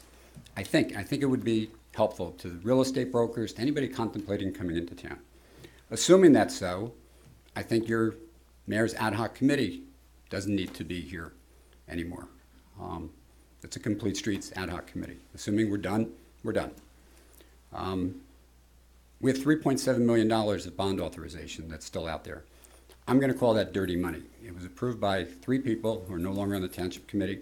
It with two others, and I don't believe that you had the real knowledge, nor did I on that day. I was at that meeting, of what Ted Nean did, and what Ted said was, in the event that we need more money, it was presented to the public, to me, I do this for a living, and some other people in this audience, that the $8.2 million was going to pay for phase 1, phase 2, and phase 3. And I truly believe that you believe that. I truly believe, Ms. Rosenberg, that you believe that. We've spent $6 million. We've entirely spent the arterial contract, Alex, plus or minus $100,000. There's all sorts of add-ons, whatever it may be. Counselor, we have a contract with arterial. We fulfilled our contract with Flanagan. I understand. I think it's over. We still have an outstanding contract with arterial. In theory, they can sue us to complete the contract. We need to do something with the arterial contract, either terminate it or finish it or decide that it's in process and this township committee is going to continue it, in perpetuity. But we need to do something with it. Of the $6 million that has been spent, and Diane, I think you're approximately correct, about $1.2 million was in design fees. That $1.2 million was for all 3 phases. In I'm going to say expert, I have an opinion. To complete phase 2 and 3, and I would say to you, real estate development that is coming down the way via affordable housing and or other things, the recycling yard, phase 2 and 3 can be paid for. Not on the backs of the taxpayers, in essence, new ratables that are created. It could be up to $15 million to complete phase 2 and phase 3. It may be $10 million. We don't know, it depends what we design it to be. I don't believe that's what has been designed. All right, I'll go on. If I may, a question. We have approximately $2 million, $2.2 million left unspent on the bond. 2.3. All right. Like any of us, we have money in the bank. If we're not getting interest, the banks are starting to pay interest. We're paying interest on that bond. We're paying amortization on that bond. I believe the interest rate that we borrow at, is it a 10-year bond? It's a bond anticipation note. And how many years is it paid off over? It's paid off over 10 years. All right, so it's approximately a 2.5%, plus the $2 million to pay down. There's some hundreds of thousands of dollars a year, including amortization, that we're paying on that $2 million to. We can work that number out, but my point is either pay it back or spend it. I know you don't want to spend dollars on something that you don't want to spend it on, but we got to do something with that money. And that goes for the 3.7 as well. That is money that we are paying out of the residential and commercial property owners. This is not a commercial guy speaking now. This is the property owner of a home. Mayor, I've asked several times at any number of meetings. We spoke briefly a few weeks ago or a few meetings ago about removing old store signs. You said something about it, Alex, and maybe DMDA, but it has to be done by ordinance to take down signs that have been up in some cases for years in the downtown district. I'm telling you, as a property owner, the town looks like a morgue when you have signs that have been up for years. What are you referring to? The garage. Annie says has recently turned, as per maybe myself of calling inside out, they've turned it upside down so you don't really see the Annie says, but Curate, Bedazzled, there's any number of others that are still around town. So you need an ordinance that force, when they vacate their store, they don't automatically take their signs off? Well, the tenant never does, the property owner may. But in this case, the property owners are not. Why would they leave signs up on a store that's been out of town for 1, 2, or 3 years? Some property owners don't want to spend money and don't want to plan. Please, if you'd consider, I would tell you, the little things that don't cost money that we can do very easily and very quickly. And just while on that, most towns, you're walking down the street, Live Bakery, I went there this weekend, first time, a tremendous piece of focaccia, cauliflower, truffle. But if you're walking down the streets, particularly in town, we have a disconnect. River, vacant stores, Flywheel is more or less closed from 10 to 4. You don't walk from place to place unless you typically can see what's in front of you. Blade signs is the reference. We have an ordinance against that. I had to come in front of the planning board some 20 plus years ago to get the Starbucks one on the corner. There's a couple of others around the town, most of which are not permitted, but they're there. So please consider that. If I may ask, again, you've said, Mayor, we've had no response to a possible left-hand turn from Main Street to Essex on the off hours. I actually need to meet with Maurice, but for some reason, he didn't show at our last meeting. there was a disconnect with his office. So next time, at our next ad hoc, I will speak to him, if not before then. But yes. Last. Didn't expect to bring this up in the form that I did earlier, but this is not going to put this to rest. And we've had this discussion. 3 meetings ago, you made reference, Mayor, to deaths with reference to pedestrians in the downtown. There was one death, and it was the police report. By the way, police reports from 2012, 13, 14, 15, which the police have done a tremendous job on. There's great pictures. There's great narrative. They did a terrific job. There's not deaths. Mr. Levy has made not death statements, but other statements. Kenneth Libby had made a statement a couple of weeks ago that he thought this was reconciled. What I would just like to ask, because everybody's out there, it's safer, it's not safer. Someone tonight said that there's no pedestrian accidents since Complete Streets. Alex, you know the police department has called me any number of times, and I've provided video footage to car and pedestrian accidents, to vehicle accidents. There are any number of other accidents. Those other accidents that I don't even know about, but people call. We don't sit there and watch. The larger point to that is, Mayor, we were under construction in 2016 and 17. Of course the accidents are down. Additionally, the accidents are down because we have no left-hand turns. No question, there was something wrong with the left-hand turns. Of the 140 accidents in the 4 intersections, 110 of them have nothing to do with the intersections. And I'll let you ask the police department yourself. An accident report has to cite, and if you've ever filed an insurance claim, they ask you the nearest intersection. 110 of the 140, and I'm not going to bore people with the details, though some of them are funny. I was looking in the store and the coffee spilled on my lap, my phone. Any number of the accidents have something to do with that. The pedestrian accidents total approximately 20-25 on 4 intersections, primarily Millburn Avenue in Maine and Essex Street in Maine. Most of them had to do with who had the right-of-way at the intersection. Speed coming in, not having the dead zone that the pedestrian crosses. I would just like to ask, as part of a review, so all of us aren't out there saying, this has not been successful, this has been successful. Nobody has re-looked at these. The mayor and deputy mayor were on a mission to get Complete Streets done. These accident reports are what they are. The interpretive part of it is what someone wanted to interpret at that time to allow this Complete Streets program to be designed the way that it was. Somebody needs to re-look at these 140, 120, 140 over 4 years. We have to all stop running around saying things that are not true. Give it to Sergeant Fatale, give it to the parking and traffic. I think residents, business, people should be on that as well. Let's get to the bottom, and it's not going to give a truth, but at least there's going to be a narrative that we looked at something after the fact, that people are running around saying, these are the accidents. A gentleman here behind me on the left has called me any number of names in the public domain and private domain, saying that we've had all these accidents, we don't have them now. Nobody but me and 1 or 2 other people have been through these. I would just encourage the Township Committee to stop allowing people to say things that aren't true. There's no fact on this. There's subjective based upon reading it. Let's read it, please. Thank you. Thank you. I would like Thank you for to your time. speak for a moment. I did read those reports, and I do understand what you're referring to, that they were not deaths. There was not people, I've heard people say pedestrians were being mowed down in Millburn. Also, not true. Millburn was not a raceway. There were some issues, I agree, and I believe that the Complete Streets was an overfix.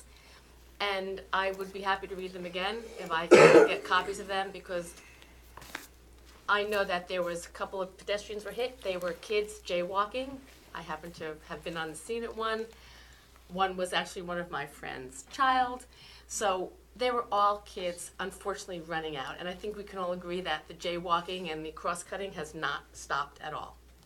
So that did not change one bit. And that's people, that's human nature, and it's even worse now because everyone's looking down at their phone. And we can't change these people. And the Complete Streets has not changed people's behavior as much as we had wished it would. If I may minor, the elimination of the left-hand turns. There are places, Route 10, places you can't turn. I'm in South Orange in a much busier intersection. We didn't have the number of accidents that we had here. Of the 30 approximately accidents, probably 20 some odd of them had to do with left-hand turns on Millburn to Maine or Essex to Maine. They shouldn't have happened as you read them for the most part. At what cost? Which is why they're accidents. That's why they're accidents. But you don't take away the left-hand turns to do that. There are other things that are arterial to accomplish the narrowing and others. It's all things that should be looked at. I would make the argument, and I've heard other people talk about traffic, I talk about that a little bit. The removal of those left-hand turns, they haven't thought about the consequences of the additional mileage. You didn't really take away a left-hand turn. You now go to Lackawanna and make a left. Listen, I agree with you, okay?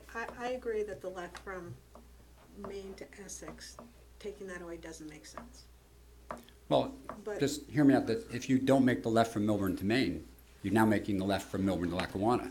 You're then making another left from Right, you're Lackawanna. making So a you're circle. creating more mileage, more turns, and if we ever do complete phase two, we're just, I'm gonna use the phrase, kicking the can down the road and pushing the traffic to Lackawanna, where the accidents are just gonna happen down there eventually. Eventually, we have to allow a left-hand turn, or we can just push it all the way down eventually to the end of town in investor savings and PNC, and do it there, and not have anybody turning and anybody coming through the town. Just all part of the complete review. Right, all right, Thank you. thank you. Ed Mazer, Greenwood Drive. First of all, Alex, I'd like to thank you for getting those flashing signs put at the intersection of Hobart Gap, White Oak Ridge, and Hobart Avenue. We've had some discussion on Hobart Avenue today. You seized the initiative and got a traffic engineer to look at that intersection, and the recommendation was that we should install a traffic light there, that would improve the flow in the intersection, cut down wait times, and improve safety. That's a county road at that point. I believe the county has jurisdiction, is that correct? Correct. Have they acted on this? To date, no. They have, as far as the report and the intersection itself, no. All right. Could I make a recommendation, Madam Mayor? You've got your business you have to get through at the meetings. What I would suggest is that you take the county report and move that to just before the public input. I think there's a lot of things, we're paying 27% according to our last tax bill. 27% is going to the county, a little over 22% is going here. I think there's a number of issues that we as taxpayers would like to pose to the county representative. And basically, we're just getting reports on how happy the giraffes are, and and there was a lady at the last meeting who I think had some very serious questions about what the development of the reservation, and telling you people on the township committee isn't going to get her an answer. Actually, if George had been here today, we were going to raise that intersection with him today. All right, but if I hear if you. you could, and just change a meeting, it means yours will go a little quicker. The overall might be the meetings are gonna run longer. But you get through what you have to, and we give people an opportunity of raising issues with the county.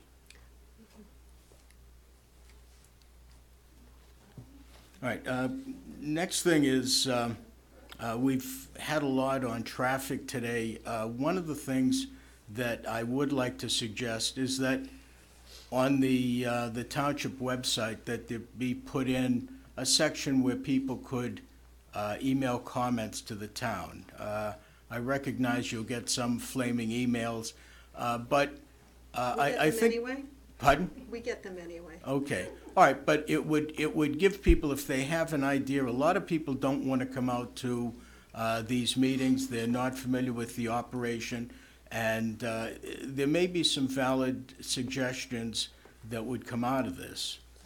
A suggestion box on the website. All right, and if I can give you one today, it would be changing the timing on the traffic light at Essex and Main Street. It's actually, the timing right now, I think, is probably the same timing that it had when the left turn was permitted. I just, with my cell phone heading north, the cycle is 43 seconds, heading south it's 28 seconds.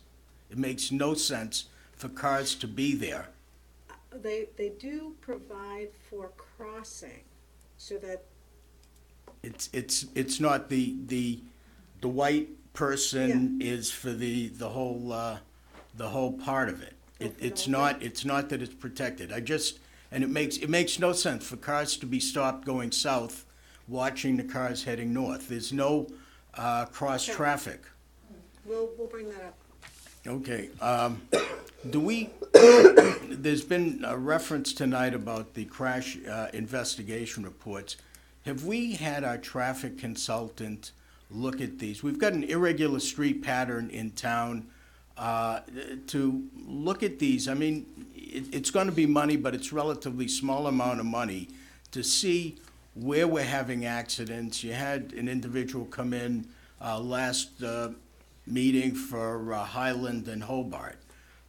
Why don't you have your traffic consultant look at where we're having accidents in town and determine whether it's we need more enforcement, whether we need a redesign of the intersection, whether the site triangle is not appropriate. It's a low-cost way of reducing the accidents in town. Just one other thing, if I may mention, on Complete Streets, there was another comment again today about the inability to pull over for emergency vehicles. I've mentioned it before. 40 years ago, we had a setup where the fire department was able to change the light in the center of town from red to green. Those systems have become more sophisticated. It's totally independent of whether or not you add lanes, subtract lanes there, and that would be a long-term solution. I did, and I mentioned that many months ago, just the response time to one particular house in the Wyoming area, there was a difference of 3 minutes at midnight and another run at the same house at noon. We've got the middle school, we've got the Wyoming school, we've got the Wyoming Presbyterian Church. I think it would be money well spent to have your traffic engineer look at that, price it out, and see. These are systems that are used routinely. National Highway Transportation has said they decrease response times and also decrease accidents. Another thing, Sarah Sherman had mentioned about removing the debris. I was wondering if we get the debris from every other town, and that's where it hangs up. Whether we can get just a meeting of all of the towns up and down the river and get somebody from DEP and see what we can do as far as routinely removing the debris, removing the siltation, removing the rocks that come in the heavy rains, so that when we do get heavy storms, that we do get the maximum amount of water flowing through there that we can. And last, you're looking at signs. One of the things, if you're planning to make revisions to your ordinance, is that you have something that graphics shall be removed no more than 7 days after the date when the contract or lease is signed or the reason for the graphic has ceased. Every real estate person in town keeps the under contract sign up until I think they actually close on the property. And I would suggest either removing it from the ordinance or enforcing that the sign should come down 7 days after the property goes into contract. But it's if it's under contract, I don't understand your point, I'm sorry. All right, well, the house is for sale. If it's under contract, then the house is no longer for sale. Okay. All right. According to your ordinance, it's supposed to be, the graphics are supposed to be removed 7 days after the lease is, the contract or lease is signed. So the sign shouldn't be up there more than 7 days under contract. Is this commercial or residential? Okay, all right. This is anywhere in town. I'm just saying, when you're revisiting your sign ordinance, that should be looked at also. Thank you. Thank you. Anyone else? May I respond to something Mr. Mazur said? You had approached me with that system that allows the fire trucks or ambulance to get through the intersection. We did price that. We talked about it. A couple of years ago it was $100,000. I don't know what it is now. But I did question to Alex, does this just affect our emergency vehicles or Cranford, Springfield, Union coming up from Main Street, or other towns, when the paramedics are coming down from Overlook into town? So I don't know how that works. It just goes on to our emergency vehicles. So we're not helping other outside. Correct. Yeah, so it's not a perfect solution. It costs a lot of money, but it would certainly help ours. But it's another thing that, we have to decide if we want to spend that kind of money. But I appreciate you always bringing that up, Mr. Mazur. Anything else? We have a motion to adjourn?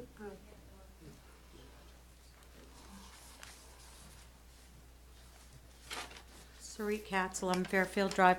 So, Mayor, you talked about throwing good money after bad, or what could be termed as throwing good money after bad. So, and you're right, nobody wants to throw good money after bad. And, it would be great if we didn't have to spend any money. And so there should be some cost-effective things we might be able to do to ameliorate some of the problems that are obvious with the current configuration of downtown. And it does contribute to cut through traffic, not just in Washington and South Mountain, but also because Old Short Hills Road backs way up right into my neighborhood, so I know people do cut down Highland. They absolutely do. There's no question about it. I'm very, talk about throwing good money after bad. $10,000 to replace or remove dented light poles. And I don't know how much wasted employee time to remove the mastic on the flex parking. You talk about wasting employees' time and our resources to create specs. What about that? What about all of the DPW work that has to be done on all of these fixes, the dented bollards, the light poles, et cetera, et cetera? So rather than spending money with some kind of service to facilitate conversation or some kind of consultant to facilitate conversation, why not have an ad hoc committee, which, Mayor, you said you were in favor of before you were reelected, and then after you were reelected, you decided that was no good. We're not going to have that. But why don't we have a committee that includes the traffic engineer, that includes the township planner, that includes some landlords, merchants, residents, people who are affected. There are a lot of smart people who live and work in this town and who are energized and want to fix this, to look for low cost or even no cost if possible, but low cost or the most cost effective, things that would give us the biggest bang for the buck, that could improve traffic flow, that would mitigate some of the problems in town. There isn't any question, based on the survey results, based on the new results from this new survey, people, I know people say to you, no, leave it alone, but people say a lot of things to everybody. And most people who I've heard from, now maybe everyone loves it, but most people that I've heard from and people that I talk to from other towns cannot believe what we've done to the downtown. And we should put together a committee and examine and look for cost-effective ways that will get our biggest bang for the buck. It's a very reasonable thing to do. Let's take a really deep dive and look at this. And it just makes all kinds of sense. Anyone else? I have a motion to adjourn? I have something to add. I'm sorry. Excuse me. Alyssa Sutton, 75 Mountain View Road. Did we determine how much time and money we're spending on removing the $3,000 lines on the flex parking that we are on week 5 removing for the Department of Public Works? Yeah, the Public Works Department has been out there for an hour and a half on some mornings during the week, 2 guys. There have been about 33 hours of man hours spent on removing that tape. Times 2.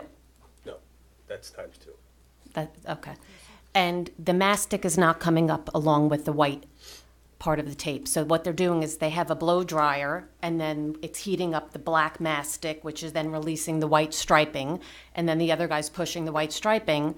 And so now we just have, instead of white striping, we have black mastic, which was now been heated, and since it's been heated, is now making the rest of the sidewalk dirty. So now we have another problem. So now we have to now figure out how we're going to remove the mastic, and now all of the flex parking really should be cleaned in some fashion because it's filthy, and even dirtier as we've now heated up with this gun. So I don't know if it would have been smart to actually approach a company like the company we paid $3,000 to on how to properly remove this, instead of asking the public workers, because they don't know, because I went up and actually asked them what's the proper way to remove this, and they said they were instructed to bring the heat gun because they couldn't get the scraping up of the white. So I don't think they're professional white stripe line removers. They may, in fact, know the dump yard very well. I know most of the guys. I went to high school with many of them. But I question this throwing good money after bad choices. Why are we not informed as the public on such a divisive issue of flex parking and spending money about removing the flex parking, and we're now having people scrape the sidewalks, not solving the issue? We're going to now have to paint, repaint, retape. I don't know what we're doing again, so people then know where they're supposed to park. I'm lost as to the lack of communication of the township committee, who have emailed everybody up here twice, except for the attorney, excuse me. And only 2 people responded to my email, and with no real true information. But again, the public has the right to know what is going on with these decisions as to how we're spending money on this flex parking. That's not going to go away. I will knock on every door in town. It is not going to end. So, Cheryl, you can enjoy your time here, but there's a lot more of us than one of you. Okay.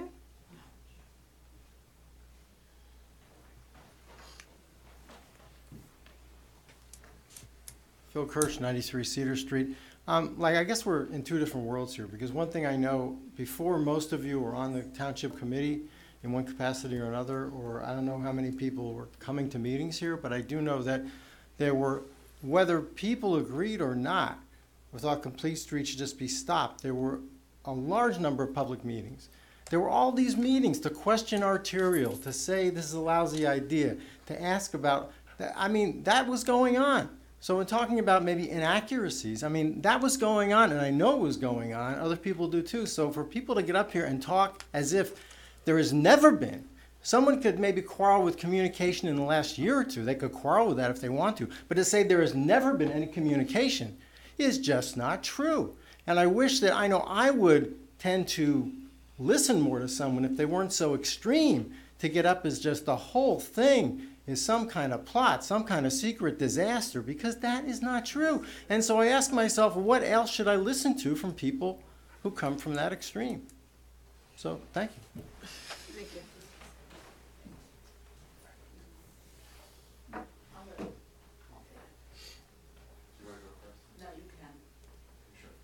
I believe I think there are people who haven't had a chance to speak. All right, go ahead, Richard, come on. Come on, Richard. Richard, just come up. You sure? Richard, come on. I don't want to impose. Anyway, thank you. I just want to echo what Sri Kat says. It doesn't have to be 2 sides against the middle here. You could have some experts. You can have some new voices. There's no reason, to make it a them against us type of situation. We have a lot of people that want to get engaged, with the issue of complete streets. You have tape issues, you have right-hand turn issues, you have left-hand turn issues. I know that originally you talked about appointing an ad hoc that could engage some of this even while time is going on. I don't understand why you haven't done that. And I just don't understand it. So that's my 2 cents. And also, Oktoberfest was fantastic. It was really a great effort by everybody, and I want to commend the committee that worked on it and all the sponsors, and it was a lot of fun.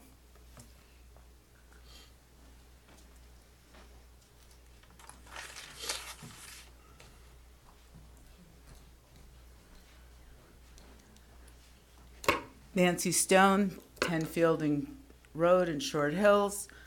I want to commend all of you for doing an incredible job. You guys have a really tough job having to face this crowd every month. I don't know how you guys do it.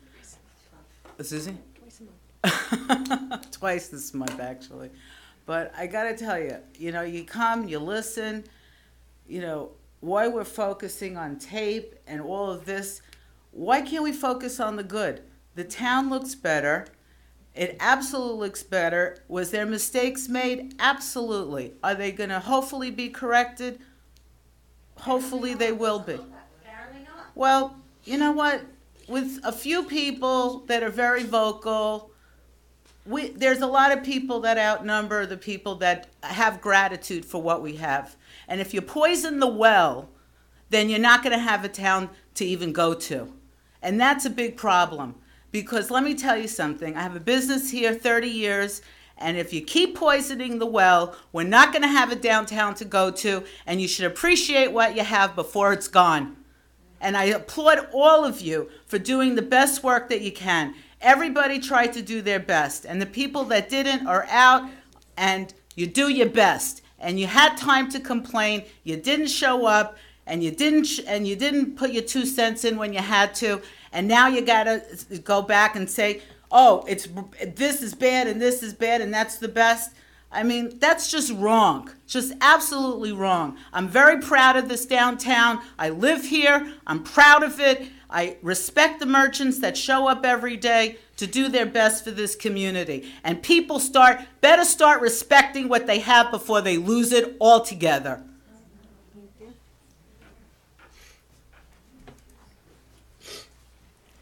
Janet Pizar, 186 Main Street.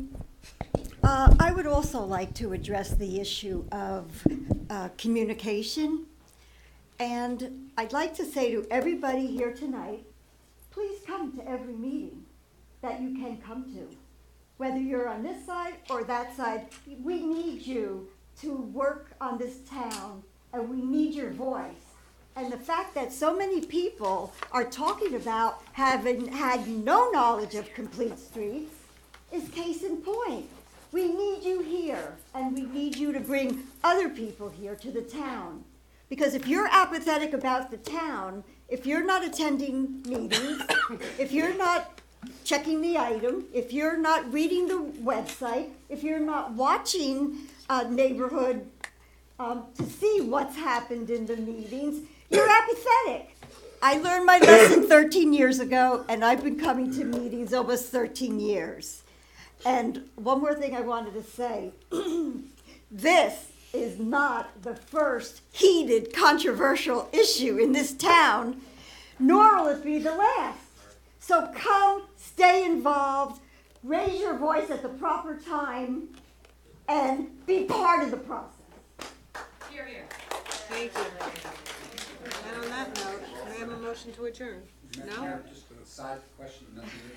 Millburn Road, the mall, what's our status with closing the street? Do we have everything? And is that project going to commence? Do we know anything? Can you speak The- from the podium? The MAC? Yeah. Oh, when is the Mac Cali project? Well, and the street is supposed to be closed in anticipation of that, so again, it's supposed to be a shelter, animal shelter. Oh, at the Well, let me end just, of, the let me end just, of Canoe yeah, Brook. just to be clear, that the street is closed. There is an obstruction It's at not the officially cul-de-sac. closed, it's not And legally it's closed. vacated at that portion, of, It's not legally closed. it's a vacated, there's a vacated portion of the road.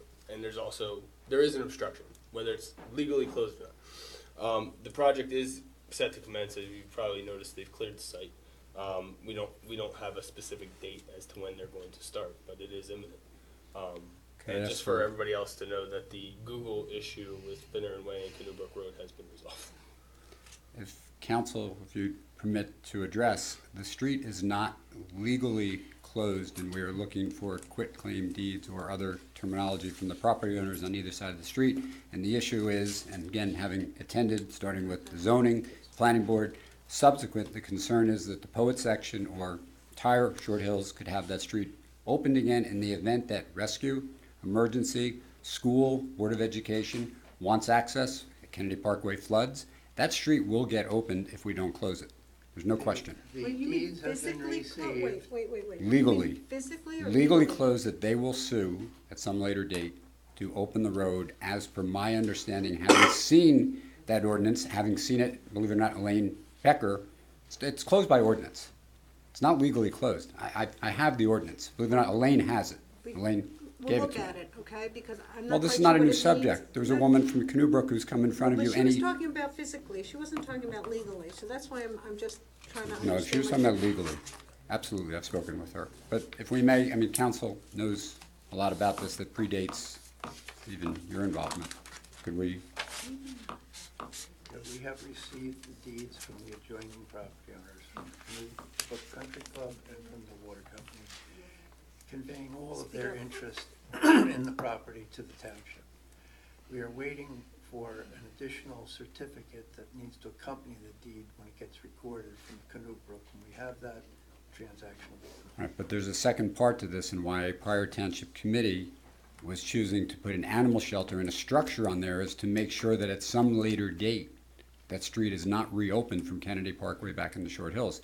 What is the status of that? And I think I know the status of that is that there is no status on that. Yeah, How are we going to prevent in the future from the mall, which was closed long before this hotel, long before this apartment complex, the street was by ordinance? How, if we don't put something there, is there not the possibility of that being opened again? By just obtaining what you're referring to? Is Yeah, that, the township now owns what was formerly owned by the water company and by the Canoe Brook Country Club. We have, I think, in the order of things, wanted to complete that transaction Right. with the filing of the deeds, and then whatever's gonna be built there or undertaken can be done. but my understanding, having gone through the meetings, been at the meetings, Mayor, if we don't build something or do, I'm not suggesting an animal shelter, I'm not sure why that came to be, I came at the subsequent meeting. If at some later date, the township, not U5, at some later date, Board of Education comes to the town and says, town, you own this piece of land. So that was the idea. Right, to- that's why I said physically, because I remember the Right, discussion. It's a two-part. Physically, It's a two-part. Right. But we need to, as this project starts, your legacy, I may not be living in that area, Sam may not be living in that area anymore, but it is potentially going to be a correct, problem. so the question is, do we put up a statue of Carrie Heller? A cell tower, something, You a know, pumping station, there you expand, go. something So we- physical, yeah, something, something I was gonna physical. So we suggest have- you, but Thank you. in either case. But anyway, yes, we have to put up something physical there. I agree with you. But And the that- question is whether or not it's gonna be the animal shelter, that's, you know. If I'm a property owner, just listen, large corporation, I would be making suit now in anticipation of knowing the value of my property goes up if I have access. And to the school, if you want to get to whatever school district the town decides, if it's Hartshorn, it's coming. There's no question in my mind, having spoken with other property owners, real estate developers, that suit will come. It's just a question of when. They will sue, you're in business a little bit, you're an attorney, you represent real estate people, find it out. They will sue to have that opened up. Beneficial use, safety, Kennedy Parkway floods, access out for residential as a kid. You can't build without having dry access. You have dry access out of the site, but you have dry access onto Kennedy Parkway, which floods. So the access out is going to be through the poet section. They will get that in a court of law if we don't put something there. That's opinion, lawyers' opinions. I just suggest that we look at it heartily, and it's not just the poets. I mean, the whole Short Hill, the whole town will be at risk if navigation. Alex, Google will send you through an open street. Thank you. Thank you. May I have a motion to adjourn? Motion to adjourn? Second? Second? We're adjourned. Oh, all in favor? Aye. Okay, now we're adjourned. Took it upon myself, okay. Good.